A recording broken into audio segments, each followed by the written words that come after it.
right, starting transmission. So play the intro. Yeah, yeah, There we go. Whoa. Unpopular celebrities. Yeah, we speak that truth so effortlessly. Living like no script, just energy. From the block to the base to the legacy. Unpopular, yeah. Celebrities. Started with a combo, now the world leaning in. For vets in the room, let the stories begin. No filters, no scripts, just wisdom and sin. We talk hustle hard and the places we've been. From the field to the mic, that growth is the lesson. Turn pressure into presence, that's the real confession. Got the crowd tuned in for the raw and the rare. You can feel the truth breathe through the air. Unpopular celebrities. Yeah, we speak that truth so effortlessly. Living like no script, just energy. From the block to the base to the legacy. Unpopular celebrities. Talk music, talk ball, talk rank and salute. Every topic on the table, every word in pursuit. We the voice for the ones that the world overlook. Turn pain into punchlines, life into the hook. Yes, in the chair, we breaking the mold. Every episode's heat, every message is gold. No gimmicks, no mask, just purpose and peace. When the lights come on, that real don't cease. Unpopular celebrities. Yeah, we speak that truth so effortlessly.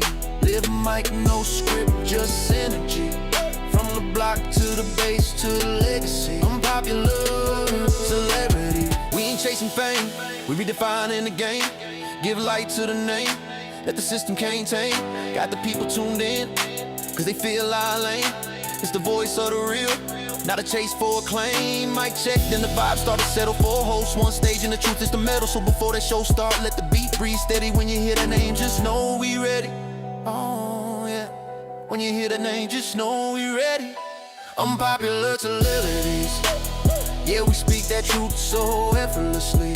Living like no script, just energy. From the block to the base to the legacy. Unpopular celebrities.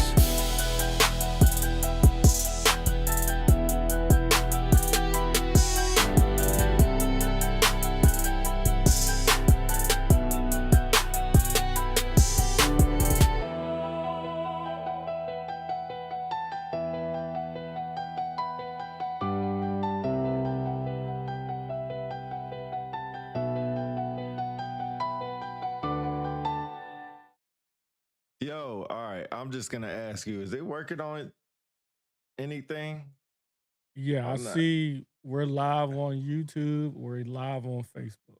All right. I'm trying to get the Facebook chats to come up because right now I don't think it's working.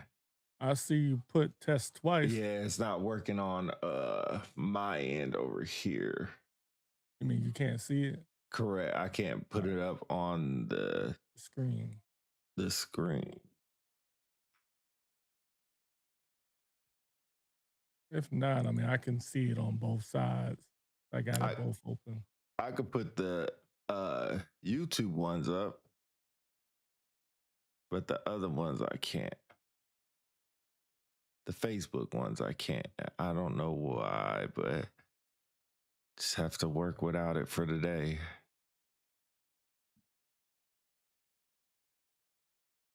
Cause I don't know why it's not coming up. It's not showing me anything. No kind of YouTube or Facebook love at all. Yo, I'm about to hit Zuckerberg up. I'm pretty upset at him right now. Everything was working perfectly, and now all of a sudden everything's all jacked up.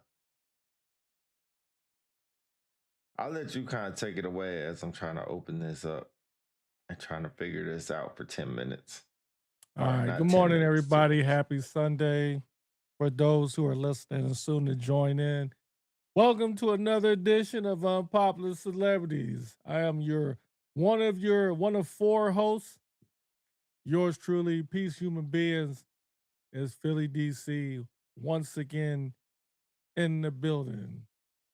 And we thank you for joining us today. We have the co-host also, aka engineer, and also the financial guru, of the show, aka finance guru, aka engineer, aka Charlemagne the God / whatever. I just. You got Pete. Yeah, I can hear you. You got Pete. Also, you got Del Brown, who's in Germany. Guten Tag to Del Brown in Germany. And then you got Jessica Player. Also, we are Unpopular Celebrities. We form like Voltron, aka Wu-Tang Clan, however you want to put it. So we're back again. So we got a great show for you today. We're just taking care of some technological things.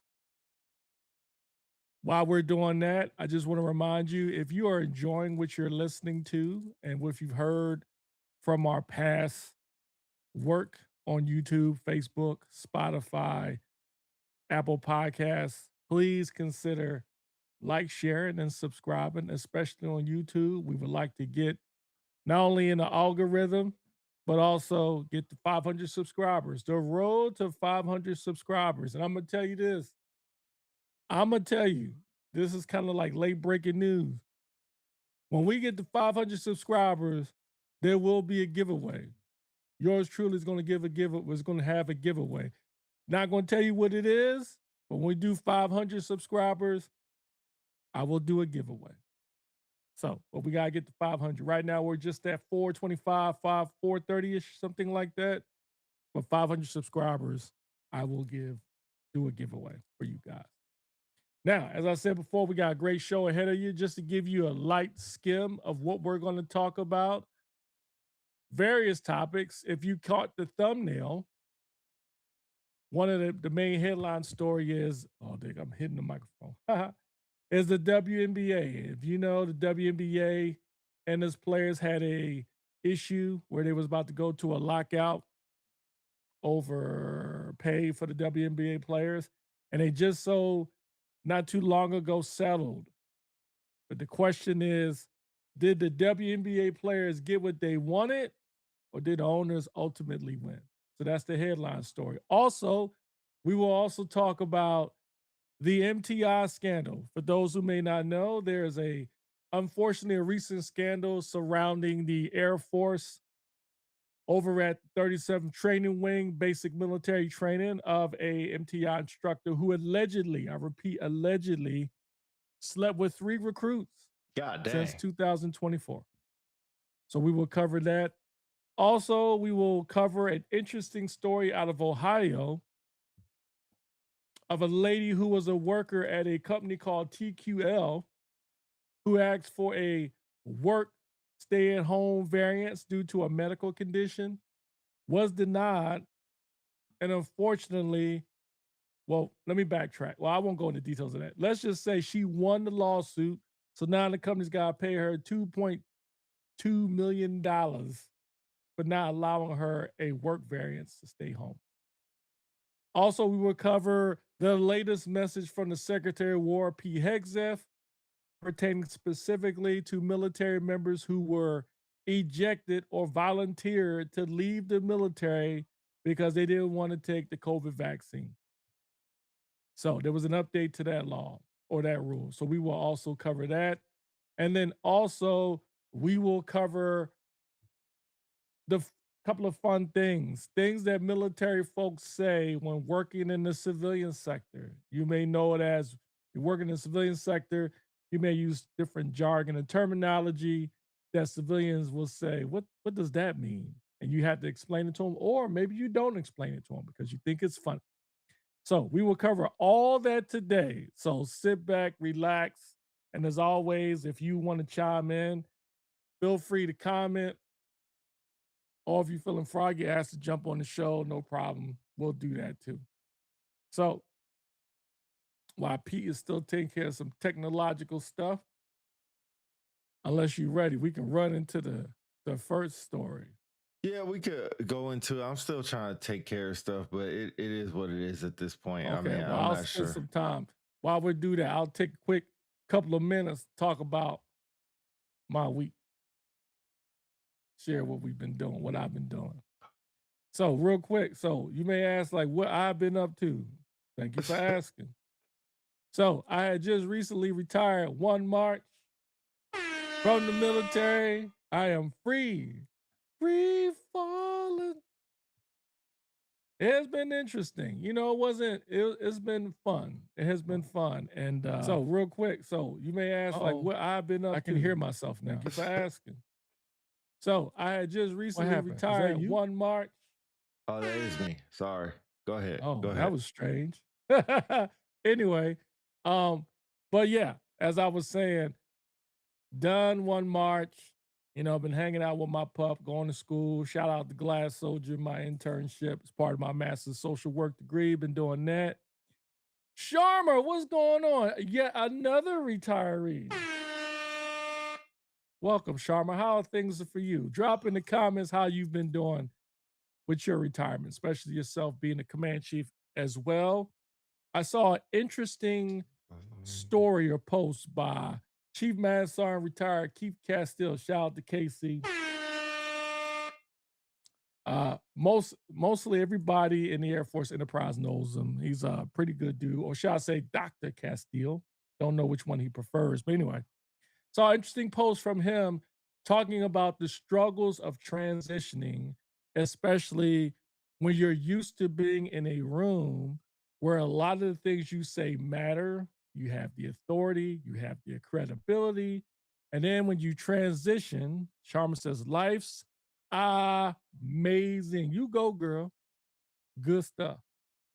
But back to KC's comment, just to put it in a nutshell, it really resonated with me and many other folks because I think all of us, regardless of rank, that's something we have to navigate. Is when you retire, you lose a lot of that camaraderie, you lose a lot of that authority, the credibility, and then you're in the civilian sector. And dare I even mention, you're working with people who don't or may not have the same values you may have. Like being to work 15 minutes early, covering down on someone, helping them with their job, understanding the chain of command, how things work. You'll find civilians, not all, but the majority of civilians don't know about that or don't give two ducks. You'll be shocked that there's work to be done, but people are walking out the doors at exactly 4:30, not a minute past. And you think to yourself like, yo, there's still work to do. Like, I'm not leaving. And they look at you like you're crazy, So it's quite the adjustment. So I am slowly adjusting. I am excited about the future. Obviously, there's a lot more things I still have to wait on to have a better, clearer sight picture. But I'm excited.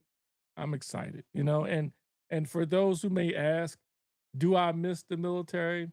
It's kind of early, but I would say I miss the people. I miss being able to celebrate in their success. We had the senior master sergeant release a couple of weeks ago.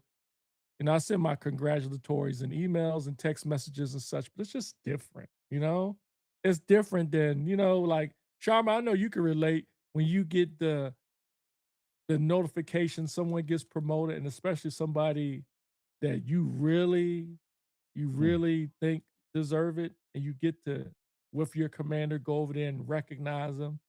It just, you can't beat that feeling. Sharma says, I miss the people, love the freedom. Yeah, I agree. I wish you can have both, right? The people and freedom. You can kinda, which brings to another point too that Pete talks about a lot, and I think Keith mentioned it as well, is your relationships.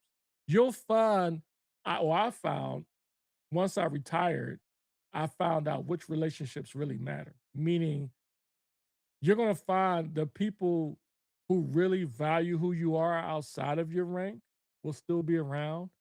And for those that was only there for transactional purposes, they're gone. And I think for some people it may be difficult because you'd be like, yo, how come we don't talk anymore? How come, they call me every month or every week, send me a message, but now nothing. That can be hard for some people too. So you've got to, I think that's a good and a bad thing too. You just got to realize which ones you'll find out who are really your friend. So anyway, So that's a quick snapshot of what I've been, dealing with, or not dealing with, going through over the past couple of weeks. So everything's good, just got some more things I got to figure out. So All everything's right. good. That's what's up. We're ready. All right. I'm ready to go now. I mean, as All ready as right. I will be. So it is what it Good. is. You want to share something about what you've been doing this week, or No, no? You want to just get no. right into it? Yeah, we'll just get right into it. Okay. All right. Grumpy Bear says, let's get right on into it. Okay. So, first thing, let's talk about what I think is hot off the presses, an unfortunate story, the MTI scandal that's ongoing. Which one you got queued up? I got the WNBA. You want to talk about that first? Yeah, we'll just go into that real quick. It won't last long. All right, with disregard, we'll do the WNBA story first. Over to you. All right, so everybody knows WNBA. They got their CBA deal, and the players are saying, and all social media for the most part, and a lot of people are really happy for the women, right? And really happy for the WNBA. I think it's a good league. I think it will continue to thrive. But a lot of people are looking at it, and a lot of people are saying that these players are taking their victory lap, right? They got a raise, they got promotion, whatever you want to call it. So they're taking their little victory lap as far as, I guess, what's happening. I don't know how else to describe it. They're happy they're getting paid more. Well, there's an underlying thing with this payment, right? With anything. If you ever thought, and I'm trying to put it into perspective, and maybe you could help. When a company, if you work for a company and they give you a raise, they're giving you a raise because of work that you put in, right? It's usually because of that and because of where you're going. You don't get a raise if you're about to get fired. You don't get a raise if you've been a dirtbag, right? You usually get a raise for the work that you've done and the work that you're about to do. With that being said, they're looking at, okay, if I give you this raise, it's because the company is making more money also, right? So let's not forget that. And what the players are saying, which I can respect, they're basically like, we know the owners are going to make more money, but we're making more money. And that was the whole point. So I want to play this video of the Dan Le Batard show. You know who Dan Le Batard is? No. All right. So Dan Le Batard is like a Stephen A. Smith on a lower level. He does a lot of sports talk, right? He has Dan Le Batard show, and he brought into perspective about the WNBA, about what really happened with this deal. For the most part, right? So he gives the players their flowers, and Draymond, he had a good video too about this. So I don't have that one queued up, but if I did, I'll show that one. But we will show this video real quick. Let me know if you can hear. Just give me a good to go or something. All right. So we'll play this video. Y'all watch this video. Dan Le Batard show. It's only, don't worry about, we're not playing the whole thing. We'll play this quick part real quick. 25. Nope, can't hear it. Yeah, I heard it. Oh, you did? All right. Yeah. So it's on me. Hold on. Make sure I can hear it.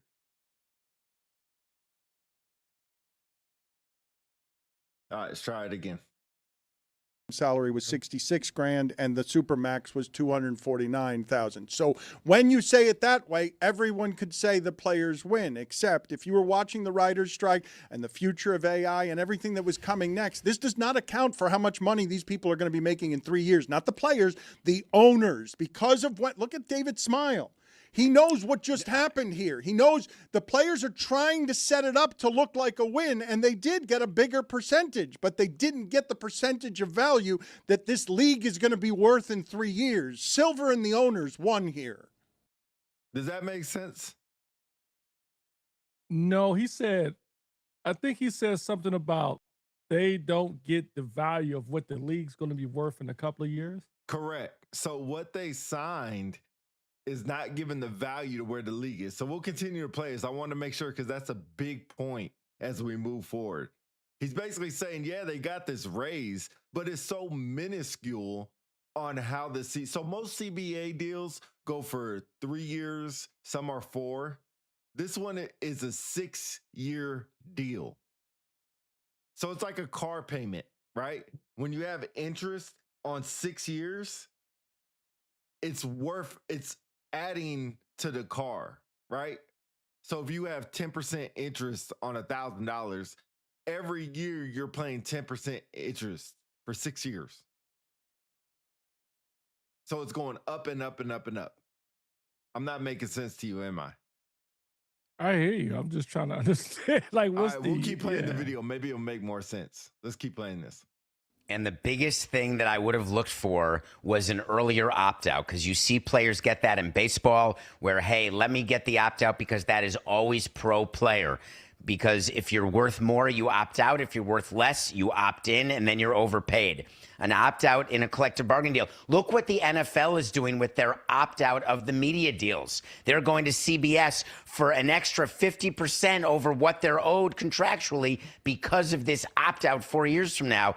When the WNBA players agreed to only an opt-out after year 6, you are locking it in for 6 years. And anytime you can get a union to lock in at a deal that you've won for that period of time, that's the point that should be the most despondency for the players, but no one's talking about What I thought was the players are going to realize and fans are going to realize that this was a bad deal in 4 years, in 3 years. Like it sounds good now. They're framing it well now, but in 3 years they're going to realize, oops.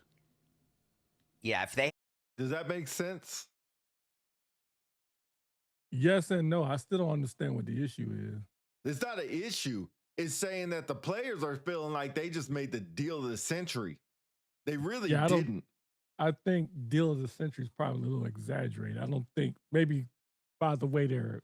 Here's the thing. Like, I hear what he's saying. I see what you're saying, but this is how I look at it. You said earlier that, or he said that they're not getting what the league is worth in a couple of years. Correct. Well, before this agreement, is it not true? Most folks, including you, said they shouldn't get nothing because they ain't making nothing, right? Correct. And what they were making, most fans were saying that they got what they deserve because they ain't making it. Correct. And most people assume because of that the league was going to just continue on and not settle and go through a lockout and get scab players. Correct. But they found a way to get an agreement. And looking at the numbers, this is the first real revenue sharing system that WNBA ever had. And no, they always had a revenue share system. Okay, they based just on never the made research no money, I just did, so there was no revenue to share. Okay. So this was the first year they made money. That's why there was revenue to share. Wait a minute. Going back to what I said, most folks, including yourself, said the WNBA ain't making money. So how this is the first year they made money? Well, when I was saying that, the stats didn't come out yet. Now the stats are out that they made money this year. So each team got like 500,000. I think they shared 50 million or something like that off of 20-something teams. I frankly think this take they're doing, they're thinking of it, comparing it to other leagues, which I think is wrong. I think it's a bad idea. Well, what they're saying is, if you think your league is so good, the deal that you signed is not good. You're only making $1 million a year. The team, $1 million a year for the next 10 years. And what your point is saying you can't compare that to the NBA, where the NBA, as just like a contract, when you sign your contract, like a rookie contract, your first year, you're making good money. Your second year goes up, your third year goes up. And by the time you make it to the 6th year is the max amount of money you can make, right? That's usually how contracts work. Follow me on that? Yep. With this deal, it's the same amount of money for the next 6 years. So that's why he's saying they're going to look at this and be like, man, we should have fronted the back end. If you think the league is going to be this successful later on, then you're betting on yourself saying, okay, we want $50 million. We'll do $1 million this year, $2 million next year. But in 6 years, the 6th year is going to be 20-something million that we want to share. But what they did was like, we'll just take $1 million for the rest of the next 10 years. Where is inflation's going to go up? Ticket prices are going to go up because inflation goes up. And so the owners are like, cool, we'll give you $1 million for the rest of the year. Congratulations. But in 5 years, that million is going to be worth about 300,000. How did they know that? Again, this goes back to the beginning. Most folks believe they didn't deserve it anyway. No. Look until at it. these stats came out. Let me finish. When these stats came out, they determined we made money this year. That's what you just said, right? Yes. So now that they made money and they're getting close to a lockout, and as you mentioned offline, you said, all right, well, Caitlin Clark won MVP at the FIBA or whatever it's called. Right. They're like, okay, maybe we capitalize on that. And the owners got together, okay, we'll just give them $1 million. Right. Everything that the players wanted, they did not get. What you and what this gentleman is saying is they only got a piece of it. And in the end, over time, they're going to realize, like, oh, we shouldn't have did this because the league's going to be worth more. Again, correct. No one thought that before they went this direction. The only people thought that is the players. It's just they didn't convince the fans or the owners until, I guess, these stats came out. And so when I look at the numbers, I look at it as when you negotiate something, there's a time where you have a lot of leverage where you can get everything you want because right. all the cards are and all the cards you have. Right. That's not what the players have. The players knew, I think in some degree, they didn't agree with it, but they knew, one, they're not making the same as all the other sports, the NBA, NFL, whatever. They're not. Two, most folks, including the owners, felt like they didn't deserve it, but they felt like they should be getting paid more. So they don't have the leverage. The owners did. Right. So in the end, when you go in a negotiation, at some point, you've got to give a little. You got to get, it's a give and take. So with the players, maybe they didn't get everything they wanted. Maybe this may blow up in their face 5-6 years. But I would argue it's still a win for them. Maybe albeit not a large win. It's still a win. You think about it, the salary cap was what before? Oh, I don't remember. I can't remember. I think it was based on the research I found, the salary cap before was $1.5 million. Okay. Now it's going to go to $7 million. Yep. The average salary was $600,000, minimum $300,000. The super max now is going to be $1.4 million to $2.4 million. $1 billion projected player earnings. So you got somebody like Aja Wilson, who is the 4-time MVP in the WNBA, who's making $250,000 a year. She can now make up to $2 million, maybe $1.4 million. Correct.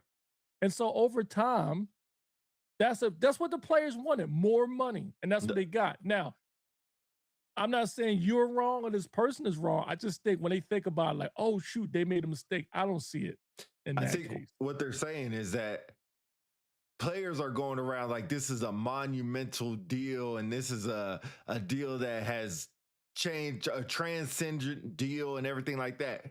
Cool. For 1 year, it's almost like if I tell you, like you work at a company, I'm be like, hey, I'm going to give you a raise.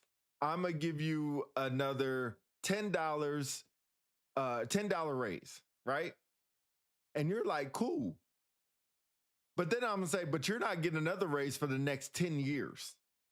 Now, does that sound good? It depends. I mean, look at where you're at now. If I was working for your company for 10 years and my product was, at least in my opinion, great, okay, but the company felt like my product was mediocre. And I wanted to make more money. And I kept asking for a raise. You didn't give it to me. And then I decided I'm not going to come to work. If I wasn't as good as you think I was, if I was bad as you think I was, the company in that case, you would just fire me or let me not come to work. But you didn't. You allowed me to negotiate with you to get something. So you said, you know what? We're going to just keep you quiet. We're going to give you the $10 that you asked for, but you can't come back again in 6 years. Correct. Maybe for me, I'm fine with that because I got what I wanted, a raise. No. And yeah, maybe, and to your point, what you may say is, Well, how do you know in 6 years you're more marketable? How do you know in 6 years your work output is even better? How do I know it's not? How do we know the WNBA is not going to get any better? You don't know. You just assume. Here's my thing. They wanted to compare themselves to the NBA, right? The NBA gets this much revenue. The NFL gets this much revenue. That's what they wanted. What they said was, you're still not getting revenue. You're still receiving less than 20%. The NBA and NFL are 50%. The UFC is the worst at like 17%. And they're right there next to them. So what you wanted, what you were arguing about was the revenue share.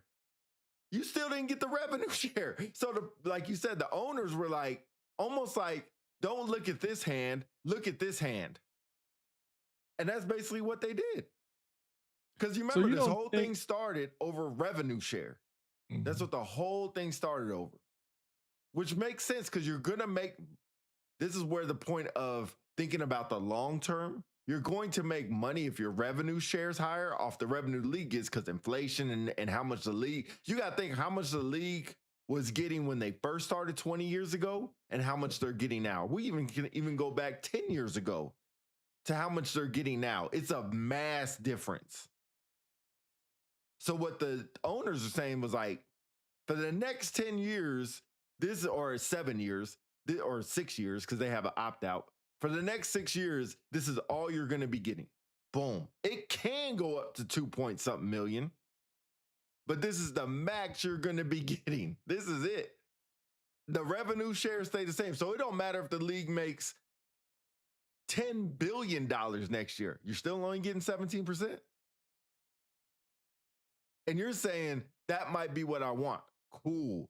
If that's what you want, then come on and say, this is what we wanted. This is what we got done. But they're making it seem like they just hit the lottery. And I think, I hate to say it, this is really going to hit people wrong.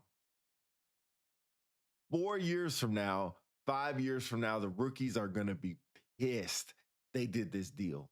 The vets are cool, because the vets been in the league for, like Brittany Griner for like 14 years and ain't been getting paid nothing. So now they're like, thank God I can go buy the car I wanted. I can go buy the house I wanted, blah, blah, blah. But you only got 2-3 years left in the league, and that's it.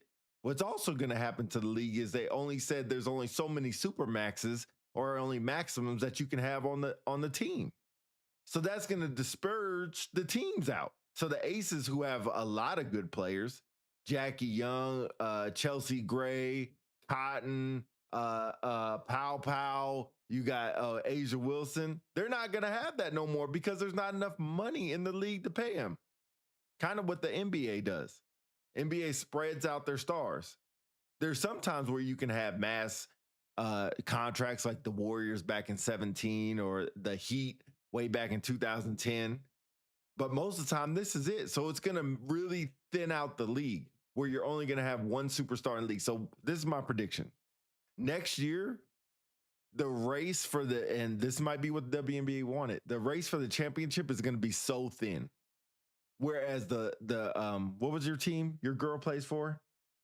Minnesota Lynx. Yeah, they were killing everybody last year.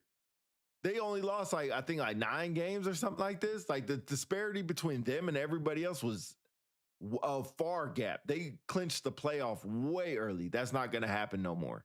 Everybody's going to be so tight, and that might be for a better product. They might play harder. I think they play hard now, but maybe that's what they want. But anyway, that's my rant about the WNBA. I hear what you're saying. If you want to close it out, I'll leave it up to you to close it out. No, I just want to make sure I get something straight before I add this piece. So what the gentleman saying in the video and what you're trying to say is that the players are walking around talking about they won the lottery. Like, they really didn't get anything. That's what y'all contend? Right. Okay. And this gentleman is saying, what was the share revenue system? What percentage was it at? Before? Yeah. I think it was at like 13. And now they said close to 7 or close to 20.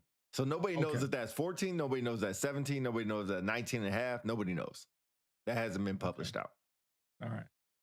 And so I'll say this, going back to what I said, they may believe this, you may believe this, but then again, in negotiations, you have a decision to make whether or not what the other party is offering you is acceptable. And for the players, it was acceptable. And contrary to what this gentleman and other people may believe, to the WNBA players, yeah, it is a walk around, like a walk-off homer. Looking at like the reports, like even ESPN is saying this is the first time in league history that the salary system is even being directly tied to a share of the league revenue. I would argue that's a win. And then you look at this reporter from ESPN, Shames, I'm butchering his individual's name. And she said, and I quote, "It's fair to say that the players signed past agreements, sometimes feeling they left more on the table than what they wanted to. They shouldn't feel that way this time. They held out on their most important issues and negotiated them with a firm purpose. This deal sets standards on salary and growth that weren't even in the picture just 6 years ago when the previous CBA was signed, which is why this deal really can be described as transformative." So again, if the players are happy, let them do their walk off. I think it's good for them. I said you can have the last take, so I'll be quiet. The main thing is how do they feel about the end game and this stuff about how big the WNBA is going to be in years, whatever. Yeah, it could be big. Maybe it's not. They're worrying about today. And if they're happy with that, let them do their walk off. Okay. My opinion. Yeah. I just think when it's almost like I picture this when somebody gets a new car and they take a picture of their new car. You don't see nobody taking a picture of their new car payment. It's always just a new car. And I think this is what that is. Is they're like, look at us, look at our fancy new car that we're driving around with. Well, what about the car payment? Oh, it's $1,000. That sounds cool for the next 2 months. But what about 6 years from now? Is that still going to be cool? Here's the key. Using that analogy, how many people know what your car payment is? No one knows, right? There's a lot of things people buy that people will scoff at if they knew how much you pay for, but the key is they don't know. That's my point. And in That's the exactly end, what I just said. No. You're not listening to what I'm saying. You said everybody takes a picture of their new car. Right. But they never take a picture of their car payment. Right. And ain't nobody business what your car payment is. And further, if you're fine with paying it, then it's a win for you. It doesn't matter what anybody else thinks. You don't know how that car is going to look later. I would argue there are cars you buy that you're paying $1,000 for, and in 6 years, you still have equity in it. And because of the type of car you may have, you can sell it at a profit. So my point is, to your analogy, if they're fine paying the car payment, that's great. If you don't think it's worth $1,000, that's your opinion or take on it. That don't mean it's not worth it to them. Okay. All right, we'll move on because we'll be Shout on this out forever. to WNBA players, man. Congratulations for getting y'all money. Hey, good for you. Congratulations. Good for you. Temporary money's better than no money. You're right. That's right. That's right. Temporary money's better than no money. That's right. Moving on. Let's get into the MTI scandal, shall we? Yeah. So there has been a MTI. Well, let me put in perspective. For those who have not served in the military, every branch has a basic military training that folks they go to learn or get indoctrinated into training for the specific service, like enlisted side. Even officer side is a little bit different. It's like officer training school. But anyway, we're talking about the enlisted side. In the Air Force, down at San Antonio, where I'm at, they have a place called basic military training. So they select folks from the Air Force to be military training instructors. You know, the guys that wear the big old hats. Don't think the late great Lee Emery from Full Metal Jacket. They're not that crazy, okay. you know, not like that. But they're a bit intimidating. Their job is to train trainees. Well, when you do that, you have to sign something, or I believe they signed something that says you can't have any personal relationships with trainees. And when they graduate basic training, that extends 6 months after training. Yeah, when I was instructor, we had the same thing. Ah, okay. Is this something y'all signed? Yep. Ah, okay. So you signed something that says you cannot mess with basic trainees. Well, ours weren't basic trainees, but since we were doing tech school airmen, while we were instructors, you couldn't have any personal relationship with them, which extends during the course and 6 months after. Right. So any student. Yes. Yeah, there you go. Yep. Yep. Okay. So the Air Force had a brief history. I believe it was around 2013 where there was a big scandal where you had a lot of MTIs and instructors sleeping with trainees. It was a big scandal, and they revamped training to avoid that from happening. So, and for the most part, it worked up till now. Unfortunately, there was a recent case of a MTI who was named or charged with allegedly sleeping with 3 trainees between 2024 and present. So here's the digits. Again, I'll stress allegedly. He has not been officially found guilty. Allegedly, Staff Sergeant Devontae Hardaway. I'm sorry. Mm-hmm. He was an MTI over at the 324th Training Squadron here at Lackland. He is an MTI for more than 2 years. He's being charged with failure to obey a lawful general order, engaging in prohibited relationships with trainees, adultery, obstruction of justice, and so forth. Anyway, so this allegedly happened between spring and summer of 24, summer and winter 24, into 2025. 3 female trainees, multiple encounters with 2 trainees, and developing inappropriately close relationships and attempting to interfere with investigations. So to put it in perspective, as I said, the last time they had an MTI case like this was in 2013 at this very location. Mm-hmm. And from 2011 to 2013, 35 MTIs were investigated. 69 trainees was impacted. I'll pause there because I'm talking too much. No, you're good. The one I remember, I don't know if you remember the name, is Lewis Walker. Mm. Okay, Lewis Walker was there when I was there. He's the one that got charged with 28 counts, including rape, is aggravated assault, sexual assault, with 10 trainees. Wow. I know he got a number of years in jail. I don't remember what it was, but I believe it was over. I think he got max. I think it was 20 years in jail. And then he was registered as a sex offender. But his was actually rape. And then he was, if you remember, he was found dead in his cell. Mm. That was 2014 when he was found dead. But my thoughts are this is going to continue to happen. Mm. I think it was happening when I came in.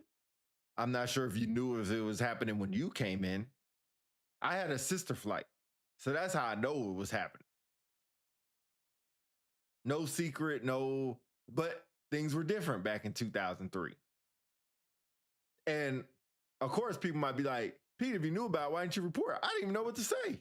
It was not a big thing back then where you just knew about, touching trainees. Like, I feel like let me get this out clearly. When they touched us, it was just to move us over there, or they might get in your face and their hat might touch your head if they're yelling at you or stuff like that.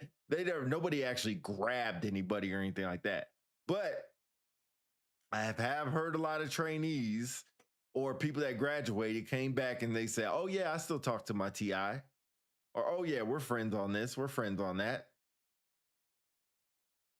All the time. And it's going to continue to happen.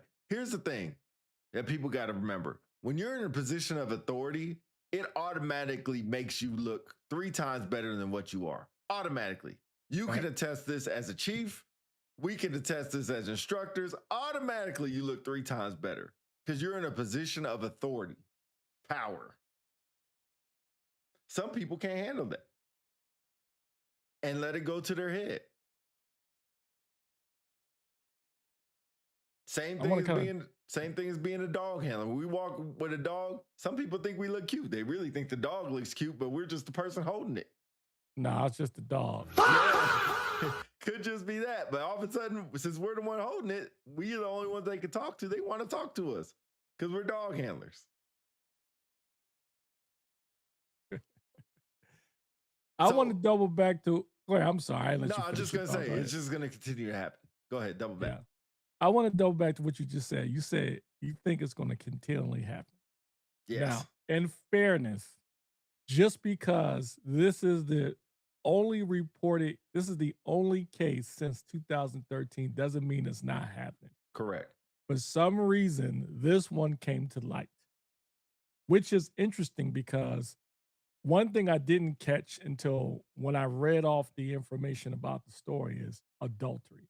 So this MTI is married, which means typically in cases like this, when you are committing adultery, and you're having multiple encounters with at least 2 trainees and, sexual relationship with 3 female trainees. When people find out, that's when names start to drop. So perhaps in this case, this individual, if it's true, did not consider like, hey, this is going to come back to bite you, especially you being married. But in fairness to your comment, I can see why you would say this is going to continue happening because it just there's probably more out there, but it never came to light. But Correct. If it never came to light, that doesn't mean it's happening, but that doesn't mean it didn't happen. Oh, yeah. Yeah. You're 100% right. What do you do? So to your point, when you say you think it's going to continue to happen, is there anything you can do or anything in addition to what they're doing now to avoid it from happening? No, they need to stop trying to avoid it and just understand it's going to happen. I mean, I hate to say that's the best way to do it. You try to, you could change your system to hire people, but it doesn't matter. You don't know how people are going to act once the power gets in their head. Yeah. They say, money only makes you a bigger whatever you are. Same thing with power. It only makes you a bigger whatever you are. And when I say power, this goes to CEOs. This goes to, directors, chiefs, anything, any type of power over other people. High school teachers, principal. I mean, it goes all anywhere that you are have more authority than the people that are under you. Automatically. Sharma said I was in BMT in 2003 as well. Was curious where these people would go for these activities. I give credit for the overhauling change, but there needs to be a deeper look. So, Sharma, when you say deeper, where they need to look deeper at? Because it's kind of hard they do their best. And here's the thing. I hate to say it, but I can say it now. When people want to go to Lackland to be trainees, be instructors, some really want to be instructors. They really want to help people out, and that's what they want to do. Some just want to get out the base they're at and go to a new base. And so they will tell you anything that you want to hear and convince anybody under the sun to get there. And there's no way to know how they're acting once they get there. And to your point, or to your question, was wondering where people go. Man, people used to sneak out of their bunks. I know female trainees, like I said, I have a sister flight, used to just go in the car with them. And late at night, 8, 9 o'clock at night. And I hate to say him because we didn't have a female TI, so I don't know about when the females ever done anything like this. I'm sure they have. But just like sexual assaults, they're more reported by females than males. Not saying it's the only sexual assaults. Sharma says, at first the issue was the work schedule and they made that adjustment. Yep. So what's the issue now? I think the issue is power, but you can't do anything about that. Only put females with females, only have female trainees with female instructors, and males can't talk to them at all. and females can't talk to males. I don't know. Yeah, I think when, at least from my perspective, when Sharm said, what's the issue now? Like power, to your point, has always been an issue. So it's not like that's an issue now. That's always been the issue. I think what she's saying is that one of the things they looked at was work schedule to be able to track trainees and MTIs. So I don't know. I mean, one, I think I don't know. I wonder if when trainees arrive there, I'm assuming they have a briefing with them about trainee instructor relationships and the Yeah. consequences behind it. Yeah. So we had to Right? step out. We had to step out the room, and our senior or one of our senior back office people would come in and give that briefing, Okay. and we had to step out the So room. so then the question is, um, being able to track the interaction. So like you said, like, you mentioned cars or whatever, blah, blah, blah. So I don't know how it works now, but I would think there had to be some measure put into place where an MTI is always being observed and tracked when they're with a recruit. So in other words, let's say an MTI, a recruit says, I got a sick call appointment, and they leave the formation or wherever they're at. There should be a way to track them where they're not with an MTI. I don't know how they do it outside of having cameras on MTIs. Because the reason why I bring that up is like, say, if you have in a relationship between an MTI and the trainee, and the trainee says, hey, I got to go to sick call. Now, if I remember, when you go to sick call, it's not like you have someone with you, unless it's another trainee, right? Yeah, another trainee. Right? Yep. So if at that point, there's no tracking system. It's like they just go to the appointment. They march to the appointment, Yep. and maybe they tell them, you must get there by this time. Because I remember being in dental, they would have to track when they left or something like that. Yeah. Right? So this individual, if it's true, has been having relations with 3 trainees. 3. Like, where do they find the time to be able to Sharma's question, pull them out of instruction and whatever, car, house, dare I say house or whatever? Where do they have the time to do that? I don't know. Yeah. And some is just easy as it could have been a day. It could have been for a week. It could have been when they're in their last week of training. They got all that freedom, base lib. Remember that? Could be. So, you don't know when. It's not saying it happened every week throughout training. It just says 3 trainees. It could have all been in, during their last week when they have, what they have. That's when our TIs used to do it, or those TIs was when you have, what's that lib called when you get to go off base? It's not base Liberty? lib. I guess it's just Liberty. You have like 2 days you're supposed to go with family. But you remember, if no family comes, you're supposed to just go out with your friends, right? Go out with your other trainees. And yeah. Well, some of these people be like, make those connections and be like, hey, when you're on base lib or whatever it's called, or even base lib, when you're on base lib, I'll come pick you up. We can go to the house. Or when you're on Liberty, where you can go outside and be out there for 6-7 hours, and you don't have to check in at all. Do it then. So this begs the question. He's being charged. What's happening? What's being done to the trainees involved? And I mean, this is just like sexual assault. But I mean, I don't know. I'm looking at the charge. It doesn't mention sexual assault. It mentions like an inappropriate relationship, adultery. No, well, they're going to say they're being taken advantage of. I mean, that's really what they're going to say. You could give as many briefs as you want, but everybody will look at it and say this person was the higher ranking one, A. I mean, these other people didn't have a rank at all. So you're the higher ranking one. You're in the position of authority. So these airmen, they're almost looking at them as victims. So I guess what I'm getting at, I get what you're getting at. Yeah. Go ahead, though. So it's no different than, I compare it to like I said before, like a DUI. If you have somebody that's driving under influence, you in the side seat, you're going to get it too. So these trainees, unless it is a charge of sexual assault or rape, they should be dealt with too. And yes, it's the same as unprofessional relationship. He's the senior ranking. He should get the worst of the punishment, which I'm sure he will. But the trainees, they were briefed on what is not accepted, and they did it anyway. So they should be dealt with. Now, they probably won't get as, like I said, nowhere near as severe as him. So would you just But kick then him not out? only that, huh? Would you just kick him out? No, we didn't waste no no, money on him. no. I mean, they would at the least they get a 15.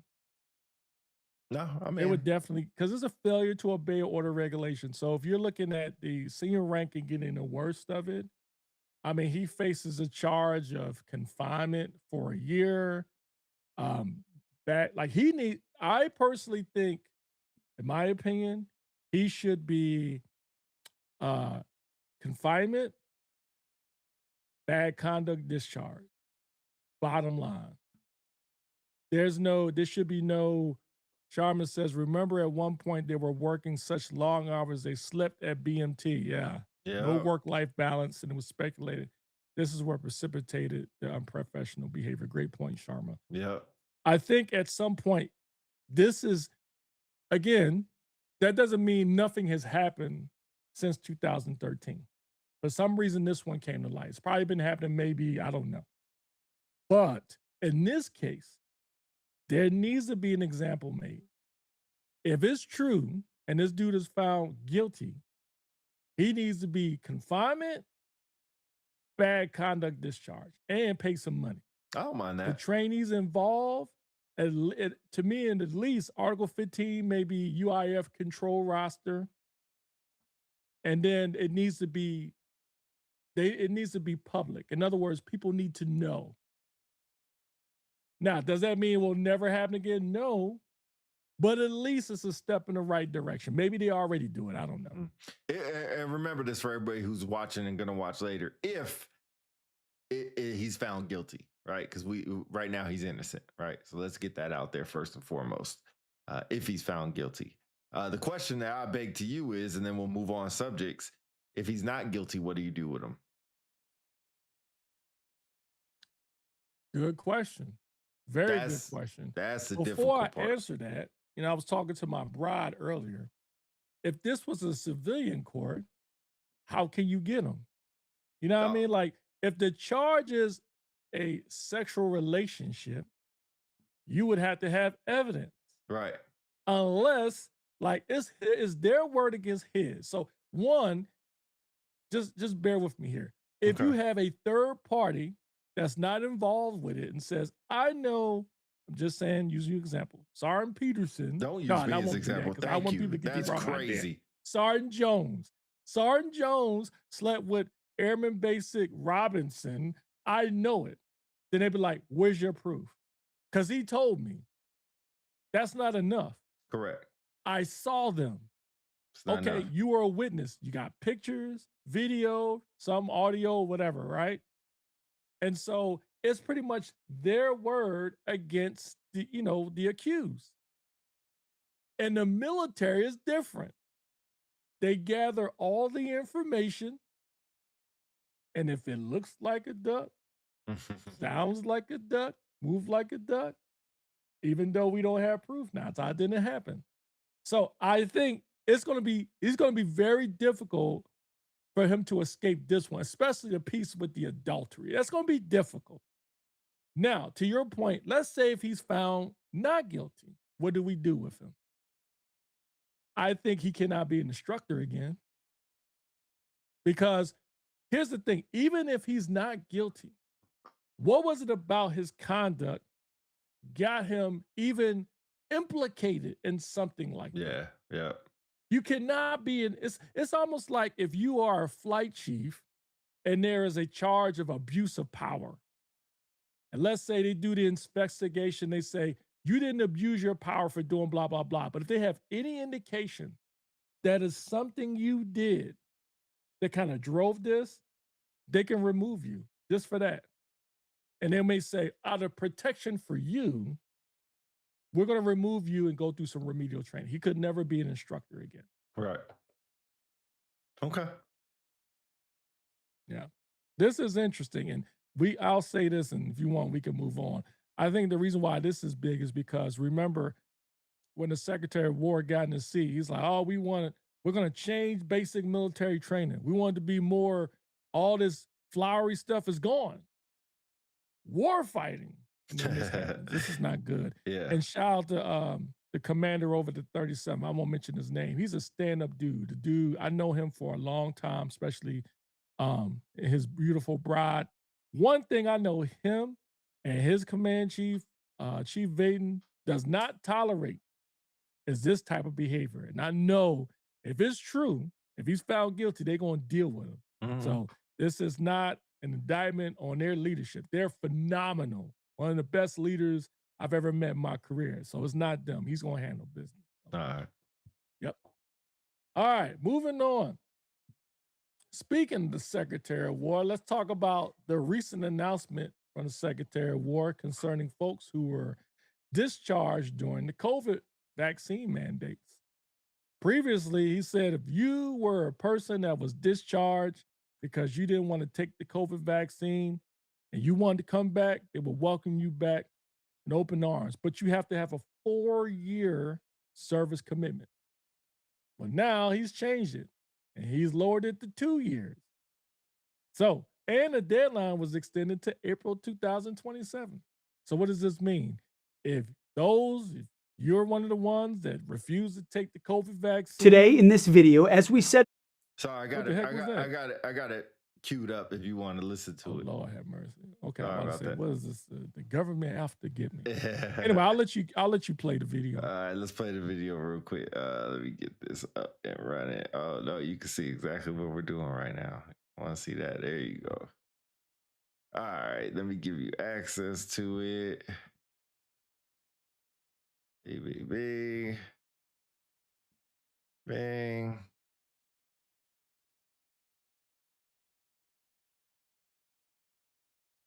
All right, let's play the video. I want to update you on our efforts to reinstate those service members who were unjustly forced out of the military during the COVID-19 panic. While I'm proud of our efforts over the past year, our obligations to make things right are not yet complete. I'm therefore extending the application of the department's reinstatement and return to service guidance established last April.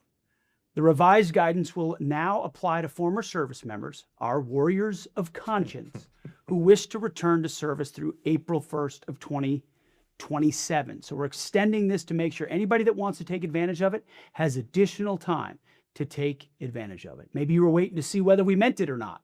We do. We hope you'll take a look. To further encourage the return of experienced and dedicated service members, effective immediately, the active service obligation for individuals returning to service under this guidance is now reduced from 4 years to 2 years. And this change reflects our confidence that returning members will make an immediate and positive impact and aligns our reinstatement policy with the needs of both the service members and the military services. Maybe for All right, we stop it there.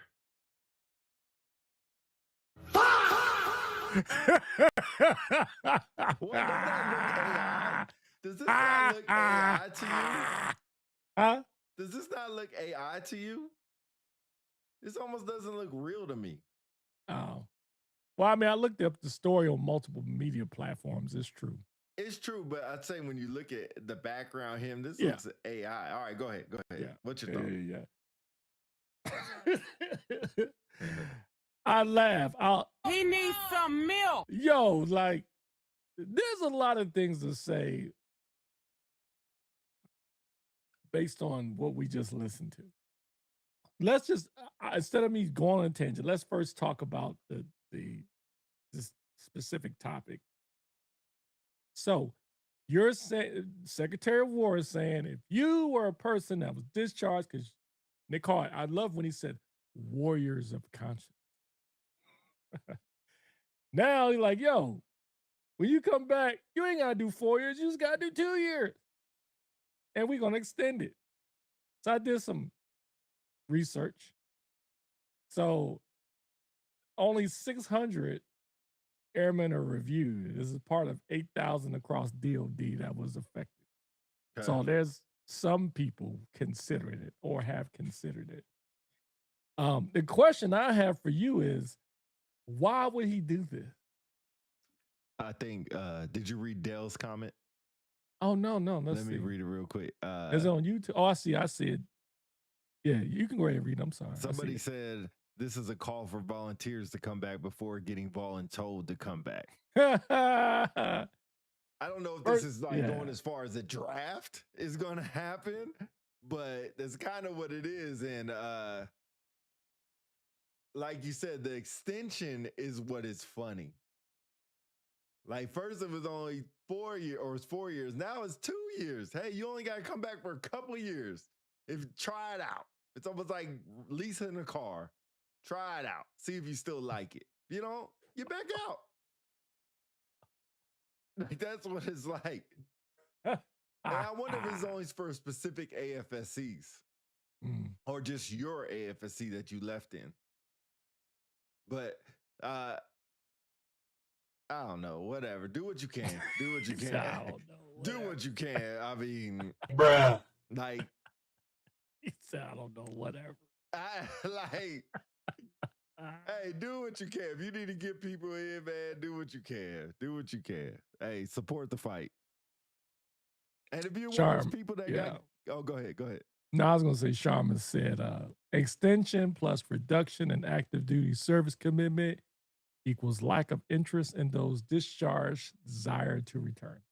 I'm like, I don't know one person that got kicked out because of COVID and they're like, God, darn, I can't wait to get back in the fight. Because COVID was, 7 years ago? Well, I mean, like I said, there's 600 that want to or that did. That are being reviewed to come back. What does being reviewed mean? Which means they put in their application to come back. Oh, okay. I mean, 600 based on what I found. 8,000? They said 8,000 across the DOD were impacted. So right now, based on my research, 600 have made the call to try to come back. So if we say 10% of 8,000 is 800, so we're about 8.5%. Yeah. Nah, that's good. I mean, I don't know what you're going to do with 600 people across the DOD. I mean, that's like, what, 100, there's 5 branches, so 100 and something people per branch. It's spaced out evenly. Dale Brown says, I'm curious if any religions out there have in process recruiters, in process any people that come back. Good point. And Sharma, forgive me, I don't have a breakdown across the branches. I can look it up, but I don't have the specifics on that. I'm sure most of them is the Army. I'm sure there's no Space Force. I'm sure there's zero Space Force. I don't think Space Force was implemented. Army, don't come after me. I should say it. Or, hey. Double kill. Hey, I don't know. He said it's probably just Army. Sean says most definitely. Sorry to my Army brothers and sisters out probably I got to deal with Army. Come on. Probably 8 Air Force people. Probably 8 or 9. If it was 8 Air Force people, which career field you think it was from? It wasn't security forces. I'll tell you what it was. I don't know if it was goddamn medical. I don't know if they're finance. Contracted. It was airfield maintenance. It wasn't security forces. Yeah, I think they're doing this because of recruiting shortfalls, and I think obviously, with the war going on, they're trying to get more folks. Because he mentioned something in there about folks who are like experienced, which makes me wonder. Like, that's interesting that he said that experience, right? And then going back, graduated basic training or like you've had deployment experience. Oh, okay. Yeah. Which goes to my point I was going to bring up is we haven't even finished the the issue of why they were discharged in the first place, it was a lawful order Correct. by the commander-in-chief at the time. Correct. And now you're going to turn around and say that lawful order wasn't lawful and allow them to come back. What about the folks who took the vaccine? Now, the folks who didn't, they would say we're dummies. Like, oh, you're a dummy. You took it. But last I checked, it was a lawful order. Hold on. Didn't we pay these people? Yeah, we did pay them. I forgot about that. You mean you talking about this current administration because they were discharged? Well, didn't President Trump in his first administration pay these people like so much amount of money for coming back the first time? If they were kicked out for, I have to look that up, but if they were kicked out because of COVID, I thought he was giving them like 10 grand or something like that to come back in. Or whatever they lost, whatever amount of money, time they were out, that money that they lost, they were going to give them back. God, I remember something like that coming out. I just don't remember if it actually happened. But that would be interesting. I mean, if I didn't come back and all of a sudden I want to come back, like, wait, do I get paid like everybody else got paid? Oh, look, Sharma said that's right. Yeah, I thought so. You know, when Sharma gives me credit for something, it must be correct. Gotta be correct. Let's see what I found here. Yeah, you're right. Trump orders back pay for vaccine refusers, raises questions, offers no clear path forward. I'm trying to find the exact amount. He said, oh, they promised them back pay. Right. So it depends on where they were at. So it was 8,200 service members total. So this, again, I know this kind of a dead issue. I don't think it's a dead issue because I'm a little salty about it. Why are you salty? Like, because when I raised my hand and took an oath, I said I would obey the orders of those who are appointed over me. Last I checked, it was a lawful order. And at the time, it was a pandemic. People were dying. So we were told in order to protect the service, we would take the COVID vaccine. And that's why I took it. Because, yes, there's a lot of things, those who are appointed over us, that we think to ourselves, is this a good idea? Or why are we doing this? I don't think this is a good idea. However, it's a lawful order. So what we do? We execute the order, right? And so, based at the time, the Department of Health, the commander-in-chief said, hey, it's a great vaccine. No issues, we did it. But we had 8,000 people who decided they weren't going to follow orders. So what do? If I remember correctly, there were many chances for them to comply. They was like, hey, first you give them an LOC, you give them an LOR, blah, blah, blah. So some went through the gamut and they got discharged. So now we're going to turn around, have them come back pay them, then allow them to come back. What about the folks now who may find an order that's unlawful and they don't decide to execute it? Are they going to give the same opportunity? Because I would imagine there's probably a lot of stuff that's going on now people don't agree with. Won't say specific stuff. Does that mean they're going to get to, you know what I mean? I know one dude that hasn't got a vaccine for religious accommodations, including COVID, and now he's a recruiter. So, I mean, that's a little bit different. I mean, it's religious accommodation that they approve. It's not like he outright... it hasn't been approved. Well, last time I checked. Oh, so it wasn't approved? Nope, it just was it was going through the process. But while it was going through the process, he never got it done. Okay, so that's different. Anyway, I won't steal our dirty laundry, but we'll just leave it like that. I'll just say this, as I said before, this is a dangerous precedent. Dangerous. Last I checked, wasn't there a specific senator that Mark Kelly was, yes, that was telling folks not to follow orders, right? Because he's, you know what I mean? So Isn't this the same thing? Yeah, pretty close. Right? I mean, I'm all for saying, hey, I don't think we should have kicked them out, but tell them that they were patriots, warriors of conscience, and allow them to come back and back pay them. I don't think that's right at all. Anyway, so final thing, we can move on this one. Would you come back? No, hell no. Why not? Wait. They're like, hey, sorry, Peace, you can come back. You can get your diamond. You can do your diamond chain, all that stuff. You wouldn't come back? Ain't no I'm coming back. Nope, sorry. Real quick, Sharma said he said to not follow unlawful orders. So then, thank you, because that hammers home my point. Who determines if they're unlawful? When those folks decided not to take the shot, they felt like it was unlawful. It don't matter what you feel like. There's guidelines to know if something's lawful or not. It's nothing ethical or moral or illegal. Unethical, excuse me. Immoral or illegal, so it's a lawful order. Just like if somebody says, go take the hill, but Sergeant, I'm gonna die. I don't give a damn. Go take the hill. There's nothing unlawful or illegal or immoral about that.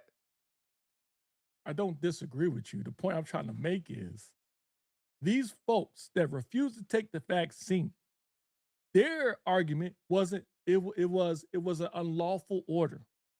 And because of that, they went through the disciplinary process and eventually kicked out. But now, fast forward years later, the government is saying it was unlawful, at least from their perspective, and allowing them to come back. So when Senator Kelly says you have a duty to not follow unlawful orders, this goes back to what you just said. There's no such thing as an unlawful order when they're giving it to you at the time. Just because you think it's unlawful doesn't mean it's unlawful. Well, there are some things that are unlawful. Like somebody says, "Go, I need you to eat shit. Go eat poop out the toilet." That's an unlawful order. It's an unusual analogy. I'm just trying to think of something so if egregious. They say kill a school full of kids, that correct. Kill prisoners. That's unlawful order. Well, then you take law of armed conflict. Just using you as example. Don't you remember the CBT? Not everything didn't gotta say be anything war. about eating poop. Not everything got to be war to be lawful or unlawful. You could give me, you could have gave me an unlawful order while you were still in, while we're just sitting at Luke Air Force Base. You could have been like, you're going to cut. Well, I guess that's not really unlawful. What if you said, you're going to pick me up at 10 o'clock and drive me to the BX? Is that an unlawful order? Is that unlawful? Help me.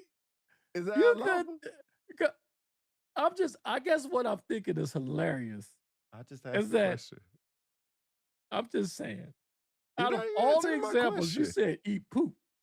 We're way past that. I'm sorry, what was your question? Repeat if you told me, Airman Peterson, at 10 o'clock, you're going to pick me up in your car and drive me to the BX, is that unlawful? 50-50. What? Drive you to the BX for what? To go get food, go get lunch. It could be a training session. No, I just said to go get lunch. It could be a training session.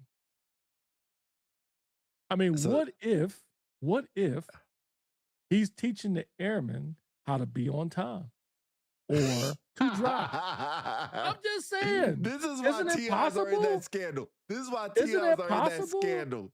Power. I mean, isn't that possible? This is why TIs are in that scandal. Power.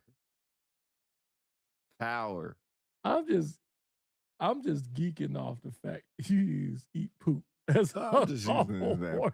I mean, is that not unlawful? Okay.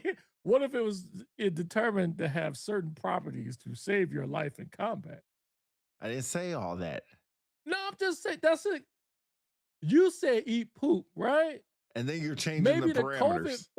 Maybe the COVID folks felt like COVID vaccine was like eating poop.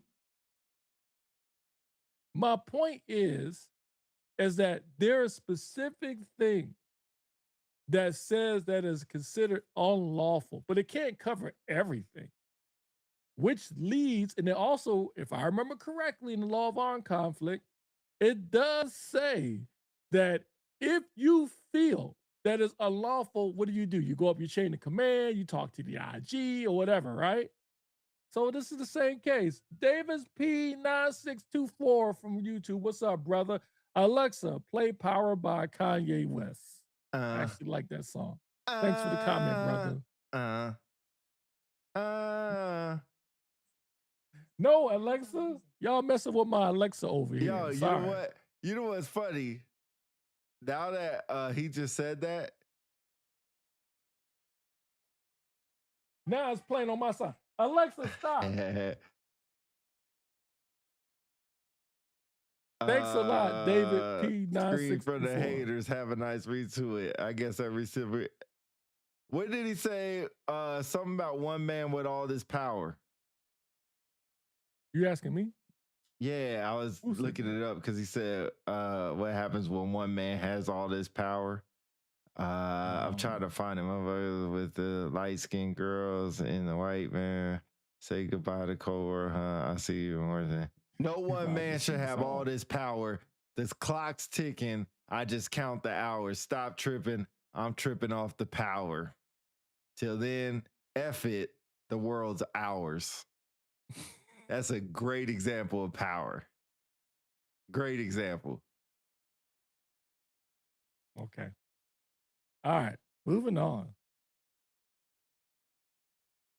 So, one of the interesting things talking about COVID, when we went through the pandemic, remember, most folks had to stay home to avoid infecting other people. And so we had to do a lot of things to kind of compensate that. You know, Saturday Night Live was doing shows without crowds. The WWE was putting digital NBA, crowds in the audience. NBA went to the bubble. Yeah, WNBA went to the bubble, which NBA. Fair point. I mean, interesting point. What was the team? The Lakers that won that year? Is an asterisk around that. I don't count that. Yeah. But anyway, I digress. So the other thing is, which was huge, folks were working from home. People got used to working at home. Said it was more effective. And then when President Biden got into office, he said he wants everybody to come back to work. And then it started going all the way around. But there are some offices and organizations that still allow some work variance. But for the most part, most people should be back to work. Well, what happens when you really want to stay at home because you have a medical condition and your employer says no? Well, that's what happened with this story. A company by the name of TQL, aka Apex Logistics LLC. Yep. Plaintiff Brittany Watts wanted a work variance so she can work home remotely because she was pregnant. She was a high-risk pregnancy. She asked her employer if she can get a work variance, and her employer said no. Said she had to still come to work. The employer denied the request. Well, unfortunately, because of that, well, I won't say because of that. I'll just say she continued to come to work, and she ran into some complications with her pregnancy. And unfortunately, when she gave birth, it was prematurely, and unfortunately, her child, Aiden Watts, passed away. Her doctor says it was due to the issues with the pregnancy, which was partly contributed from her having to come to work. Mm. So when she asked for the work variance, she gave a note from her doctor saying, hey, due to her issues with her pregnancy, I recommend that she works at home. But the employer said no. Well, she sued the company. And about a week ago, they settled in court, or was ruled against the company, that they would have to pay her $2.25 million because they wouldn't allow her to do remote work. Your thoughts? Lawsuits are ridiculous. Ridiculous. That's all I'll say. Lawsuits in general are ridiculous. Do I think the company stood on business and they say, yo, you can't work from home. You need to come in. If you don't like it, quit. I mean, that's more or less the military mindset. It's just lawsuits in general are crazy. That's my thought process. There's no way in the world that you lost $2.25 million. If they want to say we're going to pay you back, pay from if they stop paying her from when they stop paying her till now and give her job back and let her remote work, okay, cool. $2.25 million.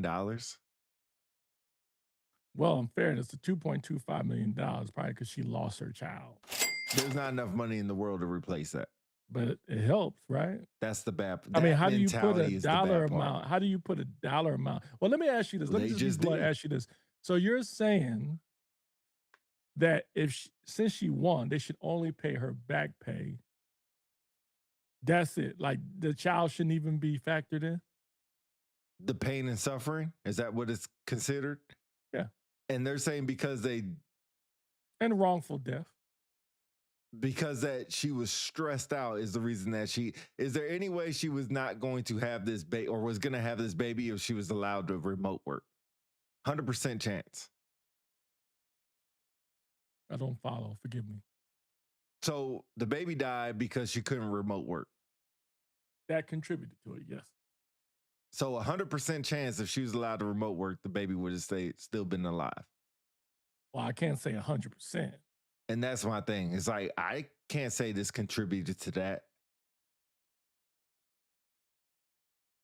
Well, I will tell you, initially, I almost somewhat had the same thought process as you until I was reminded by my wife that there are certain labor laws that exist that states that if you have a disability or a medical issue, that the company should consider that before making a decision in cases like this.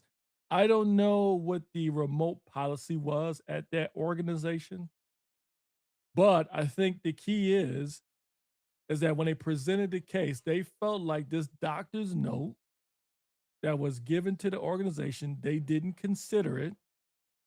And because of that, it was a contributor to her losing her child during birth.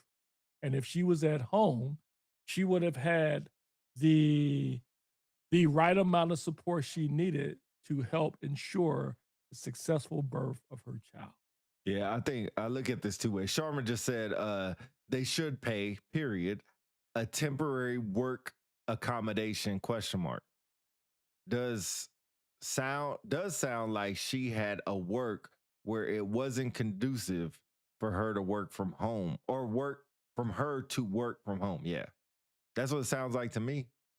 I mean, you just put a price on a child of $2.25 million. Is basically what you did.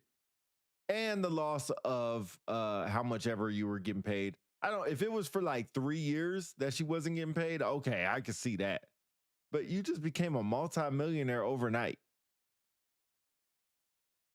I don't know. I that's a lot. That's a lot. But to me, lawsuits have gotten out of control with the amount of money you could win.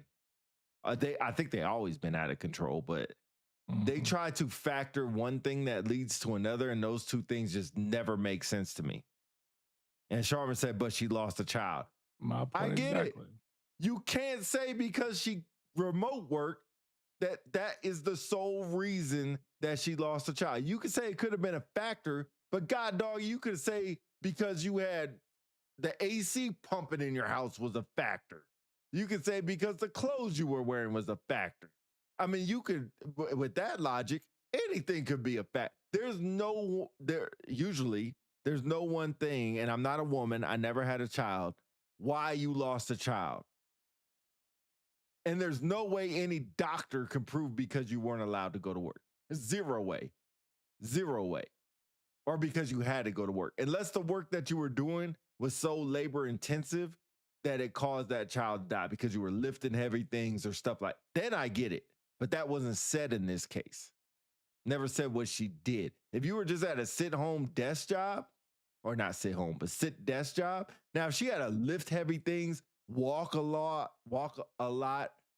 now I get it. I'll shut up and I'll say, yep, 100%. But they never said that the work she was doing contributed 100% to why the baby died. It's crazy that that's factored in. Crazy. So Sharma says in this economy, not everyone can just leave a job or go into leave without pay. LW. Said, but the unknowns are the work conditions. Yep. There's a reason why many female service members go on half days or bed rest during pregnancies. Mhm. Yep. I agree Yep. with that. So that's what I'm saying. If you tell me that her job was the reason why, 100%, I'm with it. I'm good.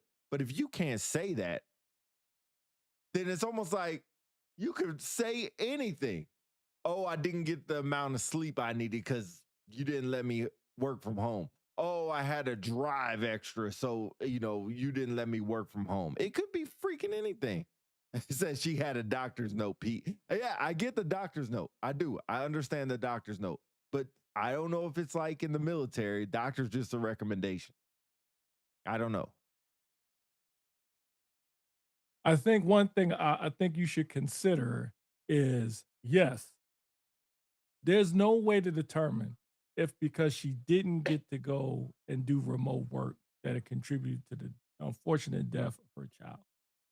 However, she had, to Sharma's point, yeah, she had a doctor's note, and we don't know what the labor laws was in Ohio. And not only that, Good point. when they went to trial, a trial that had people on the jury found in favor of the plaintiff. So whatever evidence that was presented was enough to determine that because she didn't get this work variance to go work at home contributed to the death of the child. Maybe it was stress, maybe it was the traveling back and forth to work, You said the work they settled. environment. You said they settled, so nothing was proven. Nothing. They weren't found guilty. You said they Okay, settled. no, I'll take it back. They didn't settle. It was a ruling of $2.25 million. Okay. And I don't know what they asked for. They could have asked for $200 million. Maybe they only awarded her $225. I don't know. Yeah. So I think the key was missing is the labor laws. Sharma says, well, since they didn't heed the doctor recommendation, they should pay. But I can't million? Sharma, I can't quite get around that because just because the doctor says it should not be the end all be all decision, it should factor in heavily to it. But one thing I'm missing is I don't know what the labor laws are in Ohio or in that company policy. Let's just put it this way. Let's just assume that the type of work she was doing was at a desk. And maybe the doctor said she needs additional rest because she's high risk pregnancy. I am hung up on the amount. I think that if she's effective at home, let her work at home. True.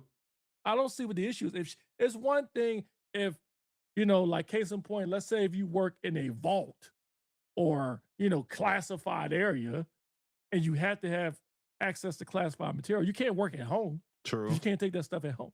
Right. But if she's doing regular word processing stuff at work and she has a note from the doctor, because remember, HIPAA, it's not like the doctor can tell them everything. Right. But if you're willing to share all of your medical stuff and the doctor's signing off on it, I would think 9 times out of 10, you probably think it's legit.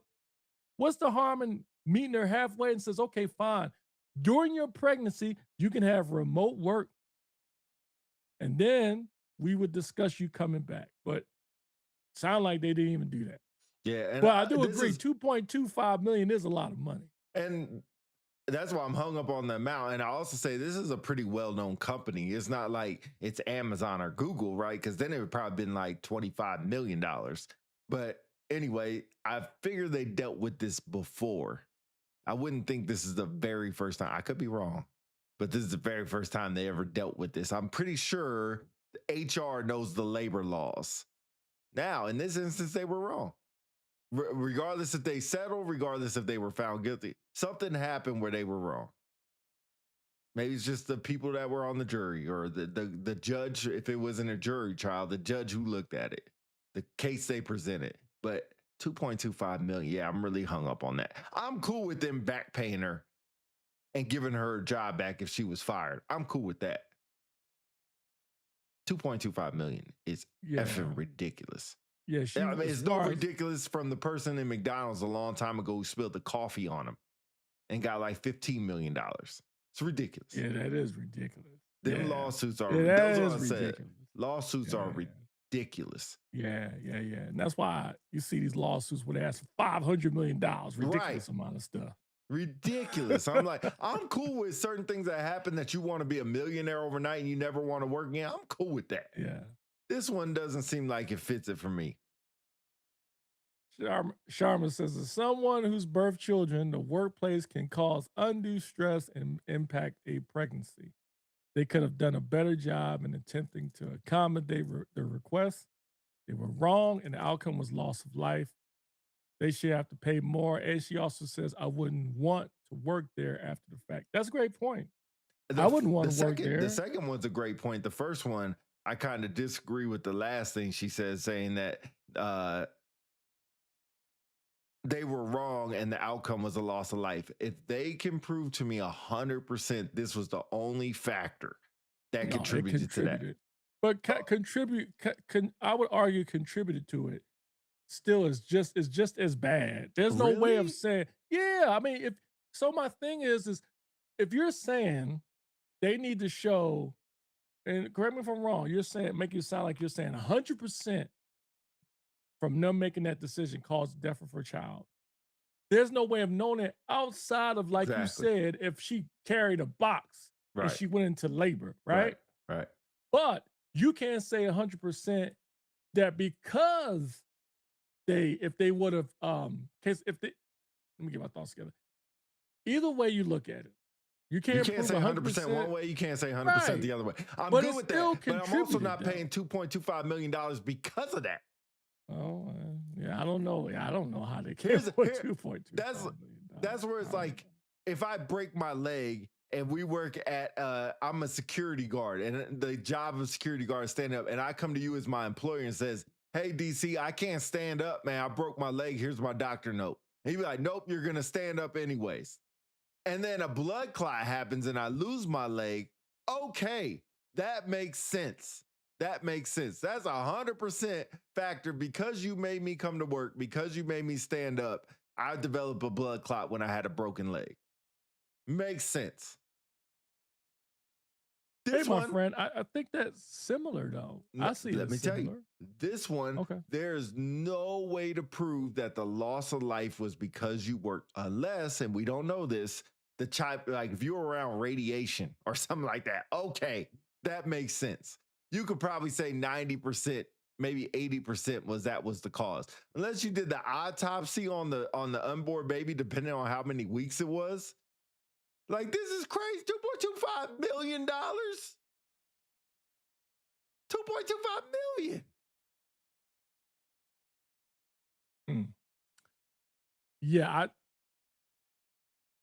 I would imagine, I don't know, I was going to look it up. I would imagine the plaintiff lawyers presented information, maybe from a physician, that said because she was unable to work at home, type of stress she experienced, the physical issues with her sitting at a desk. I would have asked for $10 million. You know, huh? No, Sharma said I would have asked for $10 million. Hey, they probably asked for more than that. I was trying to look that up. Yeah, they probably did. They just, but they, I'm sure they presented evidence to justify that this contributed to the death of her child. All right. Well, we can move on. But anyway, I guess the only thing I would say quickly is this begs the question for other folks because even at my last job, there were people that still was dead set against coming back to work, and they put in work variances to stay at home because they, whatever. So I think this sets a precedent too. Like, if you say, like, my doctor says that I've got a sore throat, I should stay home and work from home. What happens if you don't allow them to? Yep. You know what I mean? So that's interesting. Shout out security forces. Yeah. I can't work the gate because I can't stubbed my stand toe. up. Well, I guess you're sitting at the desk. Yeah. You're still going to come to work. We'll find something for you to do. All right. So let's talk about a fun topic. Yeah. Being that both of us has transitioned to the civilian side, we start working, or we dealing with civilians, it's hard to shake the different things you learn in the military, such as terminology and jargon. And so, what are some things that military folks tell civilians that civilians don't understand because they never served? Yeah, I think there's a lot of words and phrases that we use. And when you think about it, there's a crap ton of them that you use every day. And that it's funny, I think about it. Like if I told a civilian boss, like, hey, Dominic, I need you to come over here, tracking. They'd be like, what? Or, hey, we got a meeting at 10 o'clock. Roger that. I think Roger that's more universal. They probably get it. But tracking, I don't think that's one. Or whore. Whore is a good one. Like, what did you just say? Like, whore. What about Blue Falcon? Why would you use Blue Falcon? If you have somebody that's a snitch in the office. I've never, ever used Blue Falcon. Never. Never. I don't even know what I've never heard of Blue Falcon. We just say snitch. Oh, okay. Yeah, he's a Blue Falcon. 7 Bridges, you know, I can see that. 7 Bridges. Blue Falcon. First of all, Where'd you you use get Blue 7 Falcon Bridges. from I'm anyway? like, that's like a snitch. Like, yo, there go Blue Falcon. Like, I get it, but where'd you get that terminology from? Blue Falcon. That's just this. She said, I never used Blue Falcon. Thank you. Nor have I. Okay. This is a peak. Does that mean that it doesn't be used because you two never used it? I wish somebody else would chime in because I've never heard, we got our Blue Falcon in this office. You don't say it like that. It's more or less it's a one-on-one conversation. Like, yo. Okay, give us an example. So if me and you are talking and Chris is over there, I'd be like, yo, Chris is Blue Falcon, man. Don't talk to him.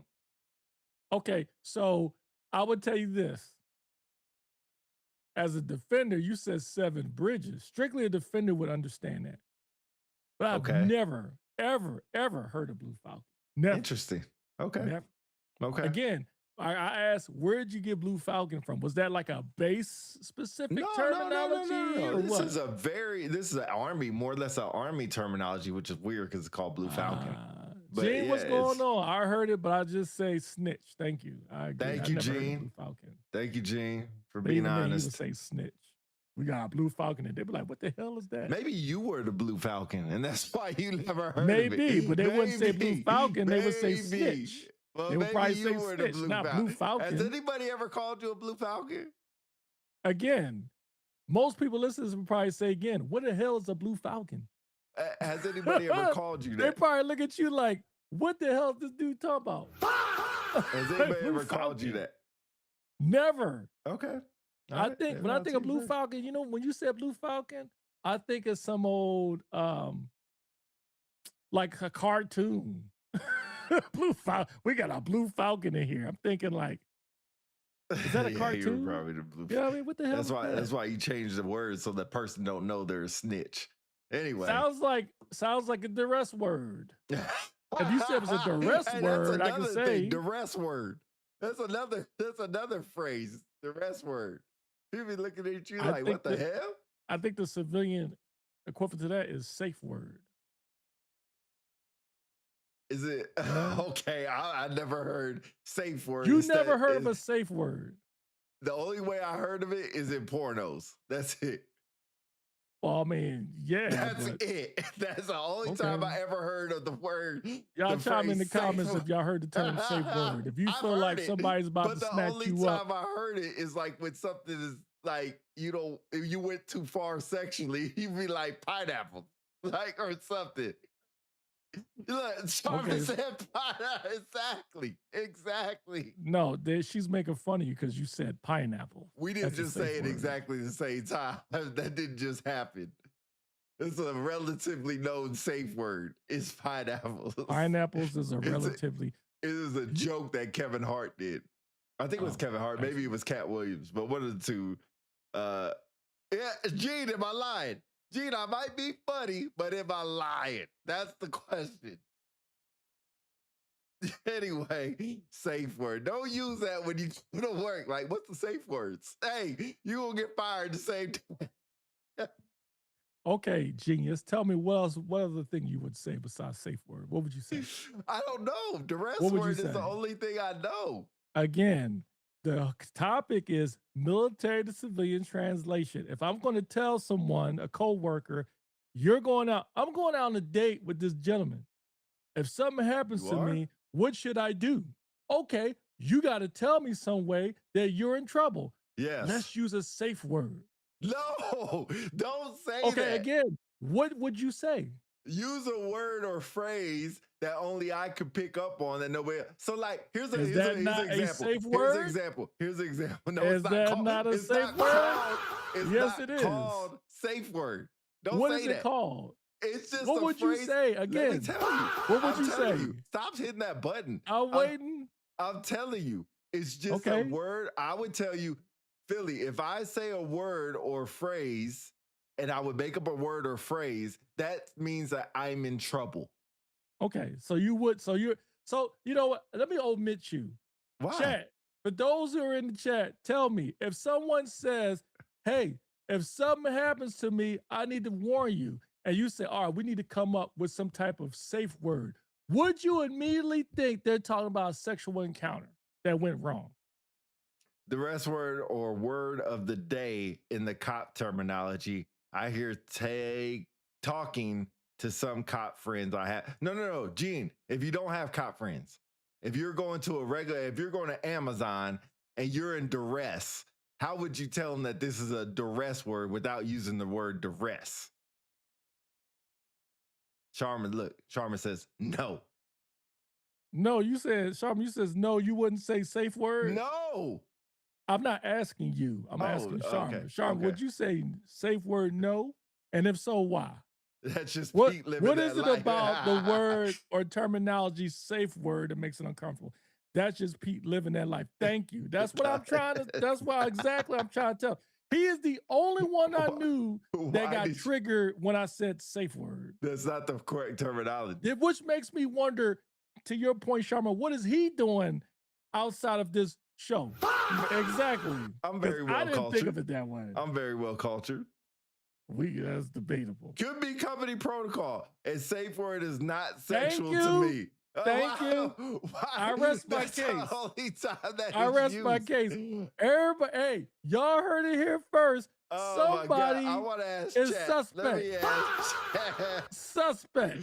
Let me go temporary use because I want chat to know what's going on. It ain't me. I'm just saying. But moving on. Let's move on to some other terms that will most likely be used. Now that, hey, what's up, Pooh? That's my son in the chat. What's up, Pooh? What's up, man? What's up?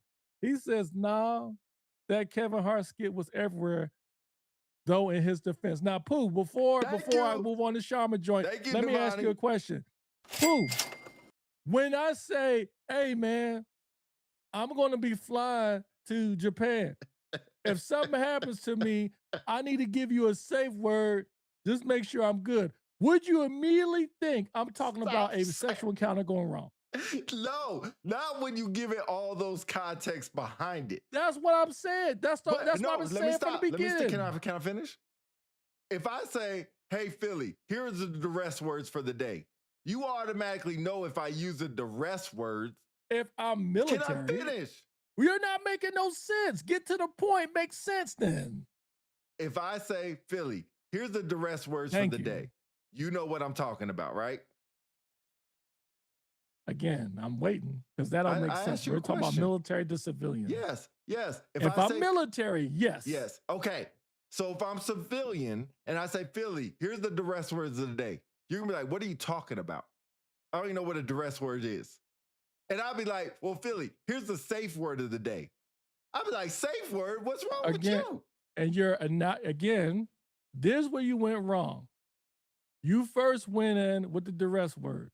Then you said, well, here's the safe word of the day. That makes no sense. If you would have said, and even then it doesn't make sense, you'd be like, hey, if something goes wrong with me, here's the duress word. I don't have to and say you say, that. I don't know what a duress word is. Well, here's a safe word to tell you something went wrong with me. Then I can see your argument. But even then it wouldn't make sense. And to Pooh's point, he says right there, no, laugh at my A off, not at all. That's just you. You need to get your head examined. Was not at all. Get yourself out of the gutter. Wasn't. Pete also said those kinds of words are in films. Yeah, they are. But that don't mean that every civilian person, again, you know what, Sharma, I'm glad you said this because this is going to hammer home my point. Oh my God. Sharma, you said, Pete also said those kind of words are in film. Pornos. Think. Who in here is watching these pornos? I rest my case. I see the porno. It ain't me. I see pornos. I see what somebody else is doing on their retired time. It ain't me. I'm a grown man. I see pornos before. It ain't me. If y'all ain't grown enough, that's let's just move on because we ain't gonna agree on this. All right. Let's just move on. What about? Let's talk about some real words that people would do, like case in point. And I'm going to use them. And hold on, you said yours. Can I give some of mine? Sure. All right, good. Thank you. Now, I'm gonna use them in a sentence to give you an example. I'm telling my civilian boss. She says, "You already use tracker, so I won't use that." Hey, hey Dana, we got this meeting tomorrow on base to discuss the military 2-gen system. Do you think you have everything already worked out and you're prepared? Oh, no worries. I'm squared away. Squared away. Squared away is a good one. Means squared prepared. away is a good one. Or my favorite, hey guys, Dana, you got a comment? Yes. Let me just piggyback on what so-and-so said. Yeah. That means to add on. Piggyback is a good one. Piggyback is a good one. I'll give one more and then I'll pause. You can continue with yours. You know what, Dana, we need to hire somebody to assist you in the program. We're looking at Dominic Peterson. Do you think he's going to be adequate, good enough to put in a position? Oh, I know, Pete. He's high speed. High speed. Top performer. Speed. Yes, high speed's a good one. High speed's a good one. I think, like I said, if you ever say, hey, the boss asked me to do something, like, oh, you were voluntold. I don't think that's a very well used civilian term, voluntold. Yeah. But that's pretty much the same thing when the boss tells you to do something. Listen to my wife's meetings, military slang is, I missed it, coming prevalent in the workplace. Pieces high speed, I'm calling cap. Charmin, see, this is what I'm talking about. You a hater. I was going to hit the other button. Piggyback is the worst. Yeah, piggyback is the worst. What is another thing? I have one that I'm guilty of use already. Here we go. Mr. Counsel, you say that if you got hired for this position, you said you would come up with a plan in order to make the system better. How would you do it? Well, first I would need to determine what the battle rhythm is every week. Now that's crazy. Once I figure that's schedule. So, I know what battle rhythm is. No, I'm just saying. Okay. Yes. Yeah. Or if you say BATNA's civilian terms. That's more or less civilian terms than military terms. Battle rhythm? BATNA. The BATNA. Tell everybody what BATNA is. I think it's the best outcome. Something at the workplace. Let me look it up. I think it's best something. Yeah. While you're doing that, I'll do one more. Hey, Mr. Counsel, you said that the military gen system is closely related to Strong Families coaching program. So I think what I need to do is join you during the event to make sure that we're all in line. No, what you need to do is stay in your lane. Stay in your lane. Yeah, that's stay in your lane. Know your role. Yeah, know your role. Gene says Pete out here making stuff up. Okay, that's fine. So this tells you the education levels of some of our listeners right here, and which is fine. BATNA, best alternative to negotiated agreement. There you go. No, I'm just saying, let's be honest. I'm not saying this term isn't known in the civilian sector, but how many people actually use it in a daily sense? The BATNA? Yes, the BATNA. I heard it a few times. I'm surprised you ain't heard it. Never heard it. Not in a sense. Give me an example of when you heard it. Give us an example. So when you're talking about something, basically like a plan B. Yeah, give us an example. Say it in a sentence. So if plan A doesn't work, BATNA is going to be blah, blah, blah. Or my BATNA is blah, blah, blah. It's almost like my plan B. I've never heard of someone. To be honest, it's not like I know everything, but thank you. I don't see someone saying BATNA, substituting BATNA for plan B. That's exactly what it means. So plan B means BATNA. Or BATNA means plan B. Yep.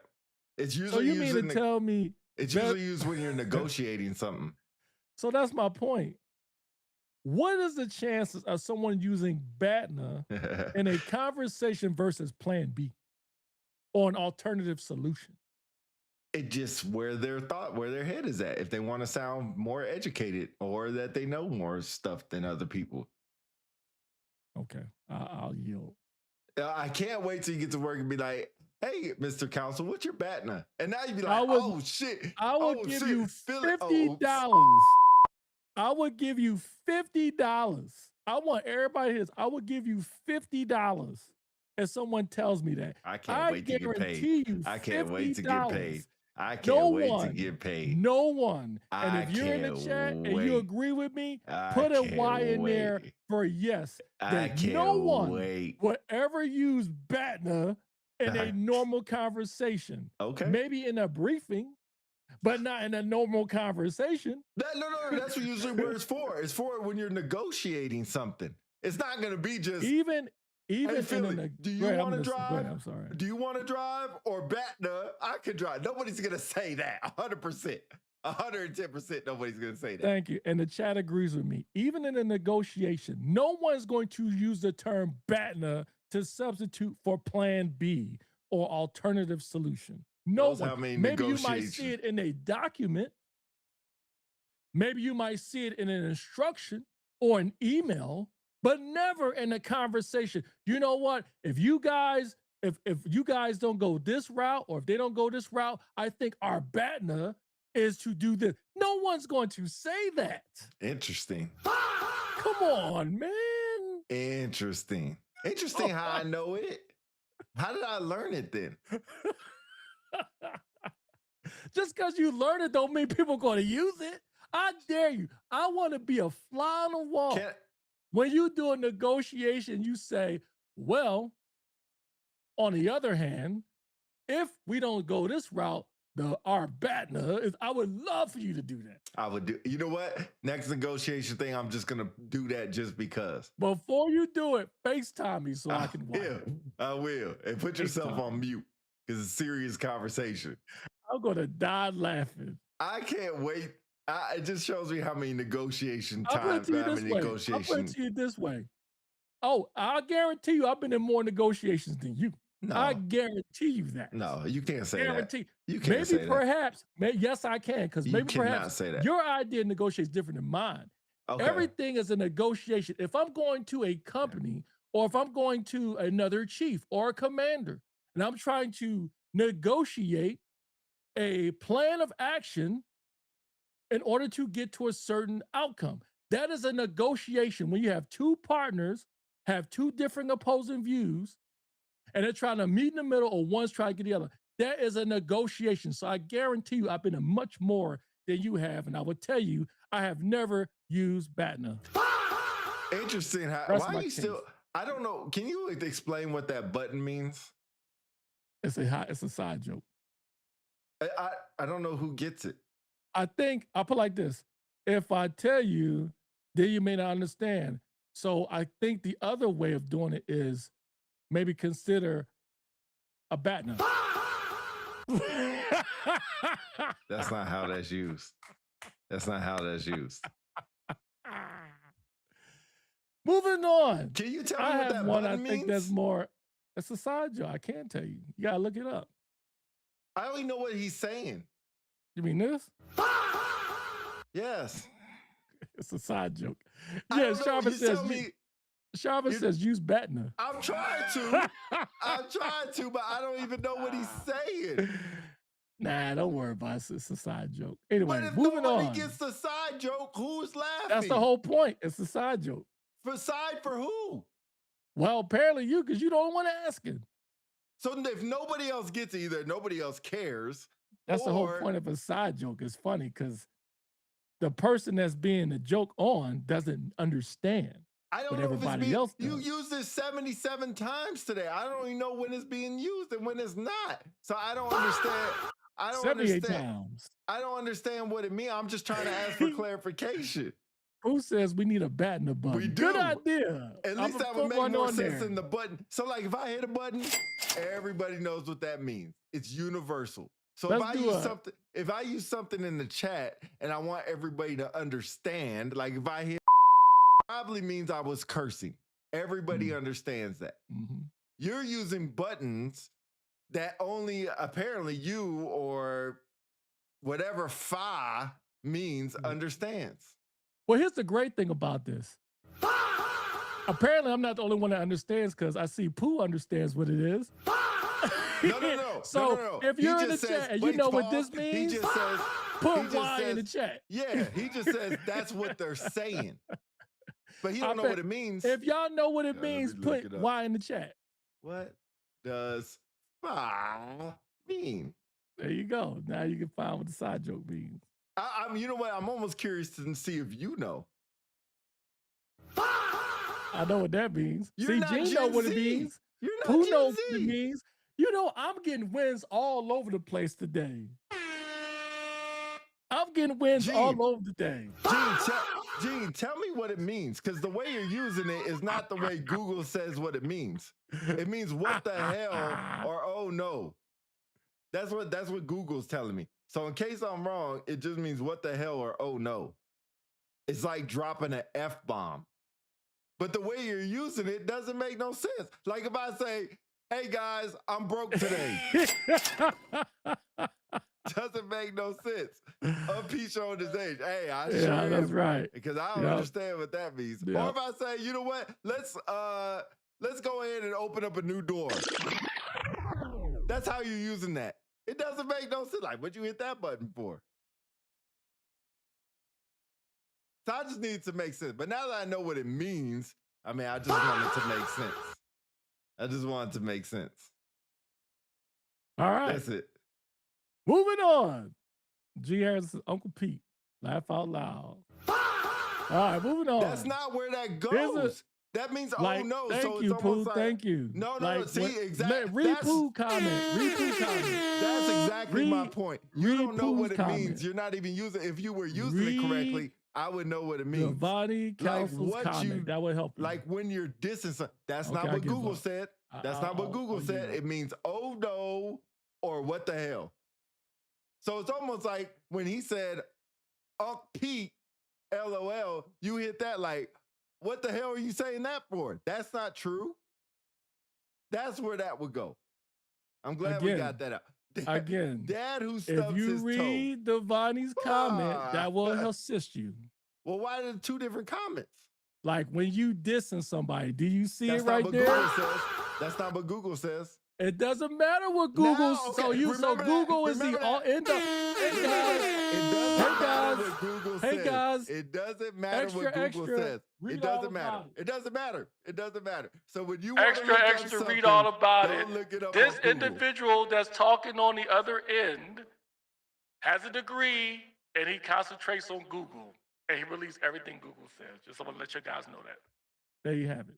No, you said it doesn't matter what Google says. So it never matters what Google says. This is a good show today. Oh my goodness. It's a rundown. I can't wait till you say Apparently I Google something. Only one person that's listening on the show today on videos. Safe word is a pornographic word. And they don't know what file means. This is good. It can be used. See, Pooh says it could be a myriad of things, though, mainly on videos of wild stuff that happened or memes. Interesting. I don't remember anything. That's what I've been saying the whole. Well, I didn't say. I don't know any memes that we showed. Does anybody remember any memes? Perhaps put a Y in the chat. Put a Y in the meme. chat if you seen a meme on this show. Put a Y in the chat. I bet you're going to see a bunch of Ys. Tell what us. Meme? Or better yet, let me rephrase the question. No, if there is anything on the show that could be a meme, I didn't put rephrase Y yours. in the chat. I didn't rephrase yours. I didn't rephrase yours. There you go. Well, I'm calling it audible. If there was anything on this show today that be considered a meme, put Y in the chat. And here's a good example for you. Safe word, Batna. Some examples for you. Safe word and Batna. That's a good meme for you. I would Google what meme means, but obviously Google doesn't matter. So I guess I can't Google it. I don't know if you know what a meme I'm having a is. great time today, boy. This is funny. You walking right into it, boy. I tell you, this is funny. I don't see any Y's in the chat. Moving on. That's crazy. Moving on. Still looking. We'll give them a chance. We can stay on this all day. I was trying to move on. We can stay on this all day. That's fine. Hey. Put a Y in the chat if y'all think there's a meme during this show. And example, again. No, that's not the. No. Batna, safe word. It's funny how you gotta give hints. Unpopular semantics. Thank you. Good job, Pooh. Good one. Good one. There's a round of applause. Unpopular semantics. That would go there. There it is. Unpopular semantics. I guess we use the same button for a whole show. It's like, what are we using this for? I'm just going to start using the same button. I apologize for my outburst. Oh, Pooh said that's what we named the outburst. episode. I apologize for my outburst. I apologize for my outburst. It's like you just keep it. Show us your age without telling us your age. Every time you hit the button, I'm going to hit the button. Bruh. Hey, we can do this all day. Bruh. Fine. Hey, it's keep like, going. every time you hit it, I'm going to hit it. We can do this all day. Hey, that's fine. We can do this all day. I got all day. You already been doing that all day. There you go. We can do this all day. You already been doing it all day. The fact of the matter is, don't be mad because I'm not mad. You're saying something and we call you out on it that don't make sense. What are you saying that you're calling me out on? Well, let's see. Safe word, Batna, Fa. If you don't, if you're not making no sense and they call you out, don't get mad about it. Just accept it. Whoa. I was never mad. I just asked what it means. Your actions, Can I finish? Can I finish? Your actions are showing it. Can I finish? I'm just reiterating what I'm finish? Saying. Your actions are showing it. Can I finish? I'm telling you, your actions. But you're not even listening to me, so you don't even know what actions I'm talking about. If I pause, that means I'm giving you a chance to talk, right? I said your actions are displaying it, and I stopped. That is your cue to jump in. Okay, here's where I'm jumping in. I just asked what it means, and you said it's an inside joke. Yeah. And I'm like, okay, cool, but I don't know what it means. So why wouldn't you educate me on what it means? I'm gonna look up. I'm listening. I'm gonna look up what the definition of side joke is. Let's look it up. If somebody doesn't know what something means, wouldn't you be, if you're the one doing it, be like, this is what it means?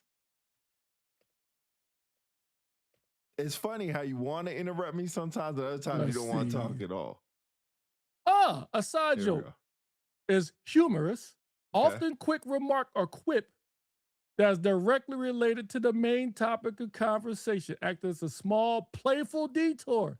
Is often used to add a touch of levity or surprise without fully derailing the primary subject. Sharma says P has a valid point. Oh, he got somebody on his side. Hey. Okay, that's enough. That's all I'm saying is if I don't understand what it means and I'm asking you, what does that mean? And you say it's a side joke. Wait, can I finish? Here we go again. Let me make something clear to you in conversation. When you talk and you pause, that is an opportunity for somebody to go win. Once you pause, that tells somebody that's their time to respond. I'm just throwing it out there to you. Is this a new version of just generation? Devani, I get it. But Devani, my question is, if I don't know what it means, and my only question was, you keep hitting that button, I don't know what it means. and you say it's a side joke, and I say, well, I don't know what the side joke is. Wouldn't that be your time to explain? Well, this is what it means, Pete. Fa means well, whatever is the Gen Zers way of responding to memes or videos when something doesn't happen well. Okay, cool. I'll just move on. But just saying it's a side joke, that means like I know something that you don't. Ha, and run away. That's basically what just happened. You can respond. I really don't have nothing. I'm trying to move on. There's no point. I mean, I'll just say this. That's the whole point of a side joke. Side joke is you don't know. And if nobody's going to tell you, you go find out on your own. That's what side joke means. All right. Now, finally, hopefully we can move on. I have two more I wanted to share. Military civilian translation. You have, let's see, what's a good example? Hey guys, I have a new task for you today. Are you ready? Send it. Means execute. Send it is a good one. I don't think that's used too frequently in civilian terms. What about POV? What about POV? Okay, how would you use that? Hey, is that your POV outside? Well, that's debatable because POV could also mean point of view. Oh,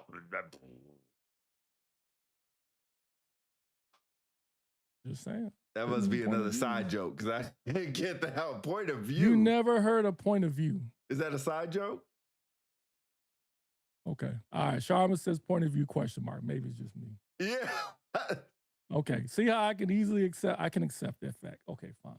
Wait, what's point of view? POV. You never heard the term point of view? Okay, I'm sorry. I don't mean to keep because I don't want you to think I'm trying to asking the same question you already asked. Point of view means, in other words, if I'm saying like, hey, where is the barbershop? Oh, it's at your 12 o'clock. Based on your point of view, it's 12 o'clock. Or it could mean your opinion. From my point of view, blah, blah, blah, blah, blah. Right, but you would say it from your POV. And so, just like Devani would say, a civilian would think point of view. So if you use to your piece when you said, hey, right, that's what who's that POV outside belong to? Now, I guess you can argue it wouldn't make sense if you said, who's that POV belong to? You wouldn't say, who's that point of view belongs to? Right. I just said POV. Maybe. And that's why I said, and you Sharma would say from your POV. Point of view. Yeah. I just don't, I don't know. I personally don't think that's a good one. Okay, go ahead. I don't foresee, I would never say, who's that POV outside? You know what I mean? You know? Okay. Just as me personally. I could be wrong. Like, hey, I would say one more I would share is, you know, I know that you may not disagree with the direction we're going, but at the end of the day, meaning final decision. Whereas if a civilian sir at the end of the day means the end of the work day. So I wonder that's if they usually a matter of fact thing. Like at the end of the day, you know. Devani said personally owned vehicle is crazy. Oh, he's supply. So maybe. Well, I'll let you cook them. I ain't gonna say no. I'll let you cook them. They don't drive GOVs.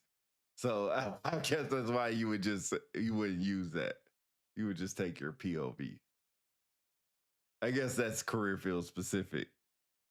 At the end of the day going in. I'm trying to think of some other ones. I think WHOL we already stated.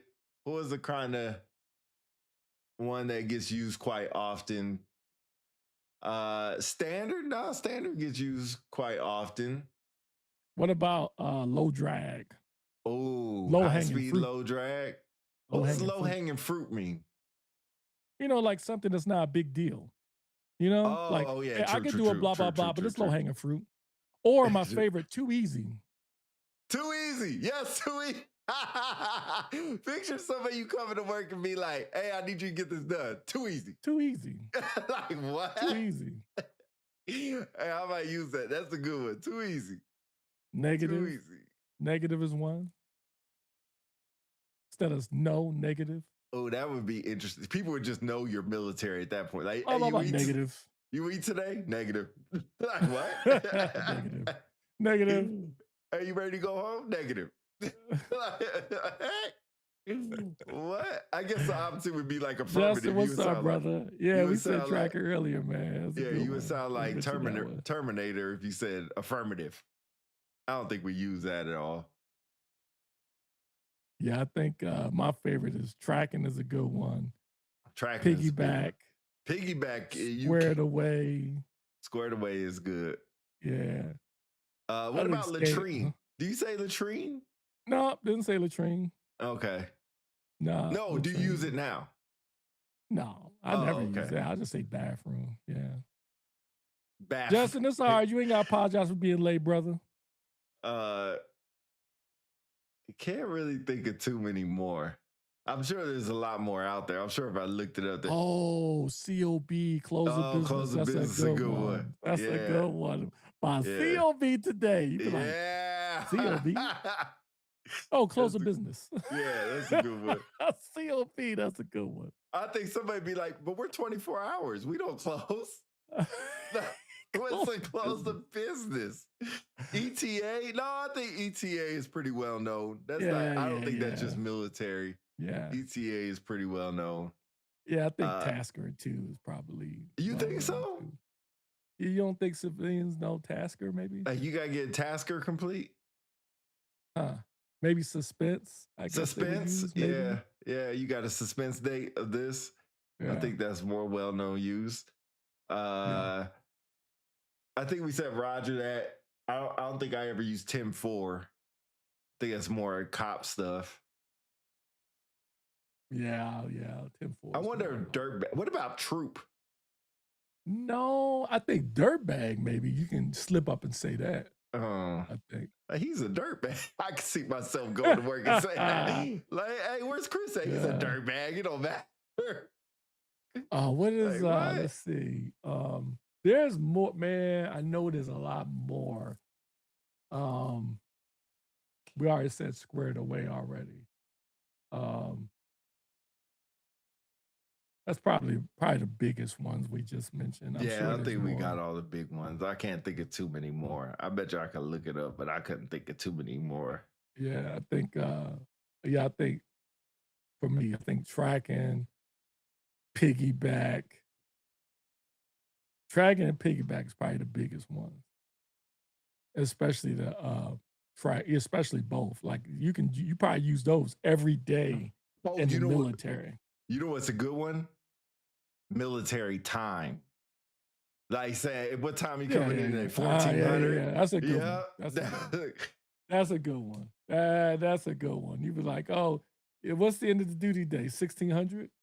Huh? 1600? It's funny because it's funny you say that because I was talking to a civilian a couple of days ago. We went out to brunch yesterday and they were like, hey, what time is brunch? And I was like, 1300. And they were like this.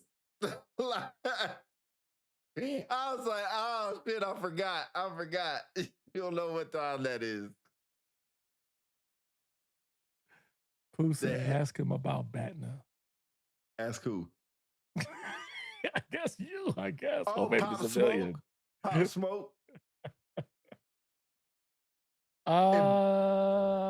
Yeah, maybe. Not as prominent as the other one. Hey, what if somebody was complaining? You just told them, like, you got to embrace the suck.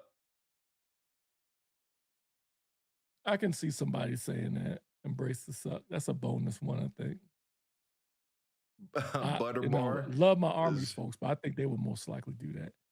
He said, ask Justin about Batna. Justin, do you know what Batna is? Put in the comments if you do. Justin knows. Justin definitely knows. 100%. Justin, if you know, just put a Y or in. Yeah. Hurry up and wait.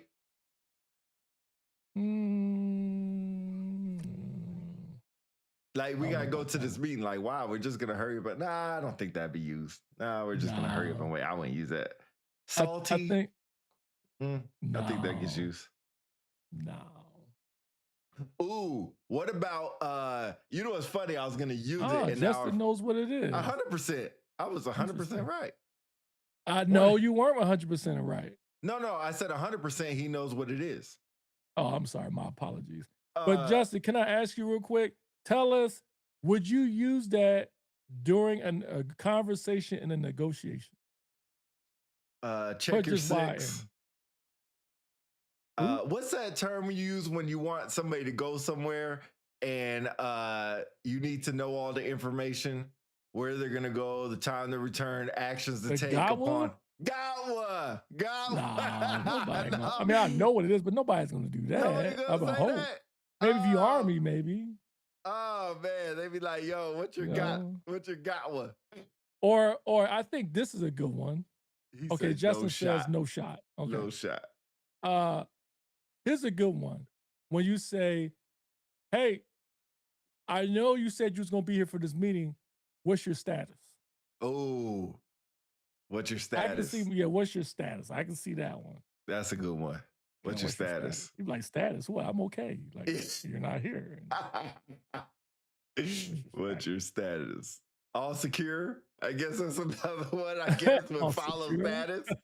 Secure in what? Hey, yeah, you good? All secure. Like, all right. All right. What's your status? What's Figmo? Who? Figmo. Figmo? Yeah. Oh, I don't know. Never heard of that one. I looked that up. No, I never heard of that one. You remember the 5 terrain features? I never heard that. Huh? You remember the 5 major terrain features? Like hill, valley. Yeah. I don't know why it popped in my head. I just think of hill, saddle, valley, ridge, depression. Saddle? Weird. Yeah. I thought saddle was, what do they call not major or minor terrain features? Yeah, depression. Oh. Ridge. Ridge, yeah. Suburb or whatever the hell it was. Yeah. Serb, whatever the hell it was. Justin says, F it, got my orders. I never heard of that. I've never heard that. I've never heard of that one. Interesting. Never heard of that. Huh. I don't even know how like that. I don't even know how you would use that. Like yeah, Justin, tell us how you would do that. Like if you're done with everything, you'd be like, Figmo. Figmo. Like Figmo. Somebody says, go to this meeting. Figmo.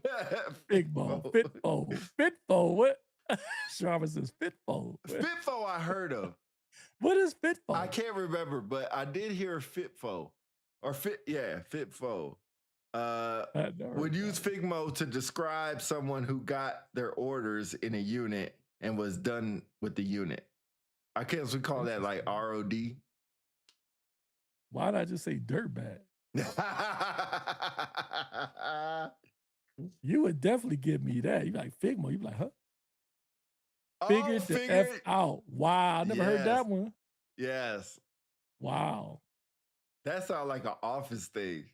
Sharma, I'm shocked that you know that would be like an inside joke. That's what you would say. If I'd be like, I don't know what that means, you would say Fitfo. Fitfo. You better Fitfo. Yeah. You better Fitfo. What? Fit what? Fit. You don't fit forever? Oh, no. I learned that one from FSA. Sharma, I'm shocked. I didn't expect that from you, that you would know that. It's funny I didn't know it, but I definitely heard it before. I learned that one from SFS. Yeah, I definitely heard it before. I never heard that one. Wow. Nobody told you to figure it out? No, not what Fitfo. Oh, I get what you're saying. Okay, yeah, okay. The acronym Fitfo. Oh, so Justin says we use Figmo in personnel. Yeah, okay. So that's a career field thing. Do you think somebody with military person in the civilian sector would say, you know, when you get there, give me a salute? Oh, like a salute report. Yeah, a salute report. Yeah. Nah. No. I don't think salute gets used other than combat or exercises. That's really it. Give me a salute. Or the 5 W's. Give me the 5 W's. Okay, now that's an interesting one. I think 5 W's gets used in civilian terms. I think the military adopted it. Interesting. Yeah, I can see that. I definitely think that. I hate the F and 5Ws. Why? Because everybody's, give me the 5W. Can I just give you 2? And you know what I'm talking about? Like, why do I have to go all 5? OODA loop. Oh, I haven't used OODA loop ever. That's like Coca. Like, nah, I use that ever. Coca. What is that thing we went through in the Air Force? Somebody will tell me in the chat. It's related to OODA. Oh, Quality Air Force. What was the other term they used during that time? That was a dark time in the Air Force. Quality. Like risk factors or something to that effect. You know what I mean? Like a risk report. What was that acronym oh, for that? fudge. You know, you do man, like a risk assessment? So yeah, but it was an acronym. Oh, I'm going to look it up. Somebody tell us in the chat. I'll be so pissed when you know what's funny?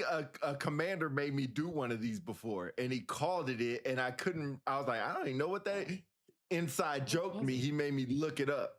He told me to FITFO or FITTO or whatever it is. Dang it! How would you put that acronym? Fudge! I was on the tip of my tongue, and I can't remember.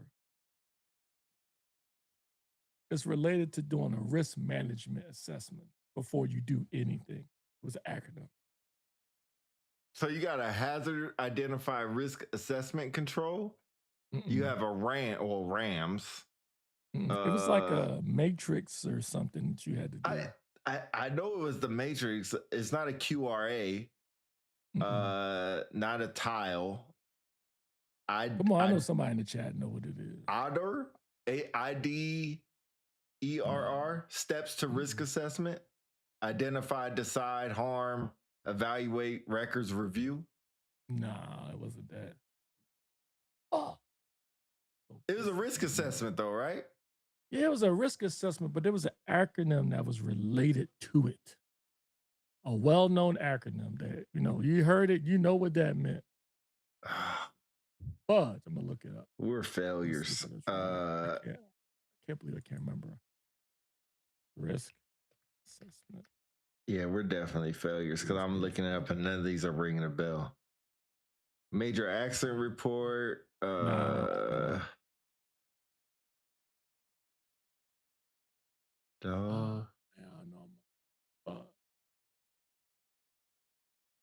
Fudge. It's not OODA loop because OODA is observe, orient, decide, and act. It's not that.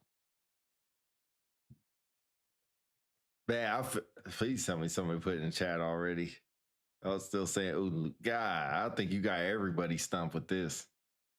Man, I'm gonna be so pissed when I find it out because it's right in my head.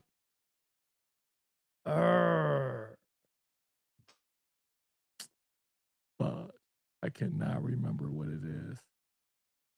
PATGA? PATDA? No. PDCA? No.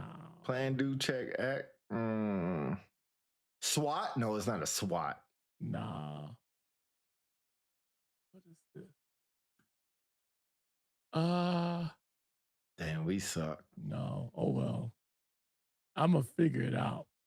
I wish I could see one because it says it on there on the form. If we're talking about the same thing. I mean, I think we're talking about the same thing. It just trying to remember. Oh, ORM. ORM. God dang. Fudge. How did we not get that? Steps. Yes. ORM. Operational risk management. God. Yeah, we're retired. Fudge. Yep, we're officially retired. And you guys in the chat, y'all be ashamed of yourselves. Y'all ain't know it either. Y'all ain't put it in there.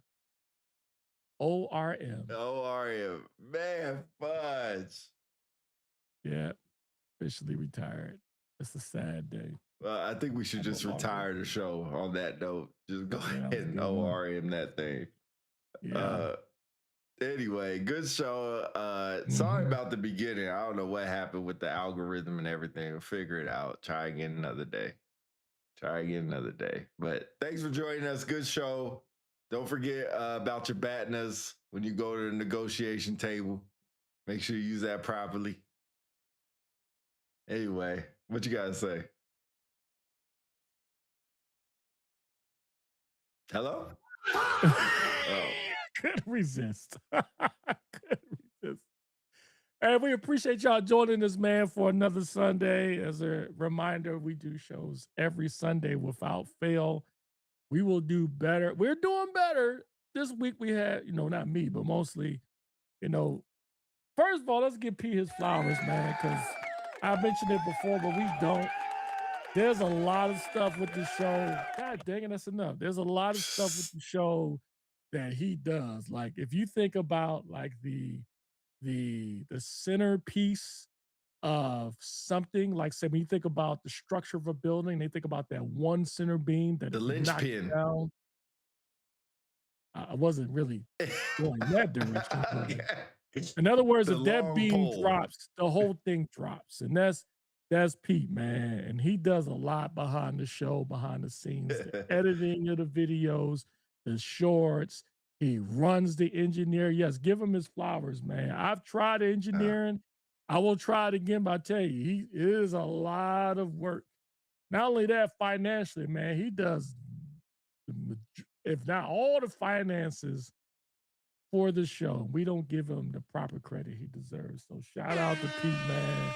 It's a lot of hard work, man. If you want to contribute, especially when we get to 500 subscribers on YouTube, which is reminder, please, if you haven't subscribed on YouTube, please do so. Pooh, Devani, you was on here earlier. If you ain't subscribed on YouTube, please do so.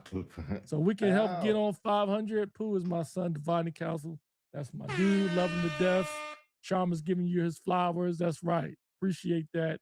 But yeah, thank y'all for joining us for another show. We will be on again next Sunday. We got some good stuff coming up. Oh, yeah. Potentially an interview Ben did. Thanks, Pop. Thanks, Pooh. I appreciate it.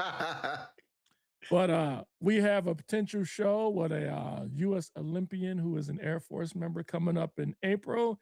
And also an interview with a senior leader in the Space Force that we are looking forward to. So that's coming up soon within the next couple of weeks in April. So we're looking forward to that. So again, thank y'all for joining us.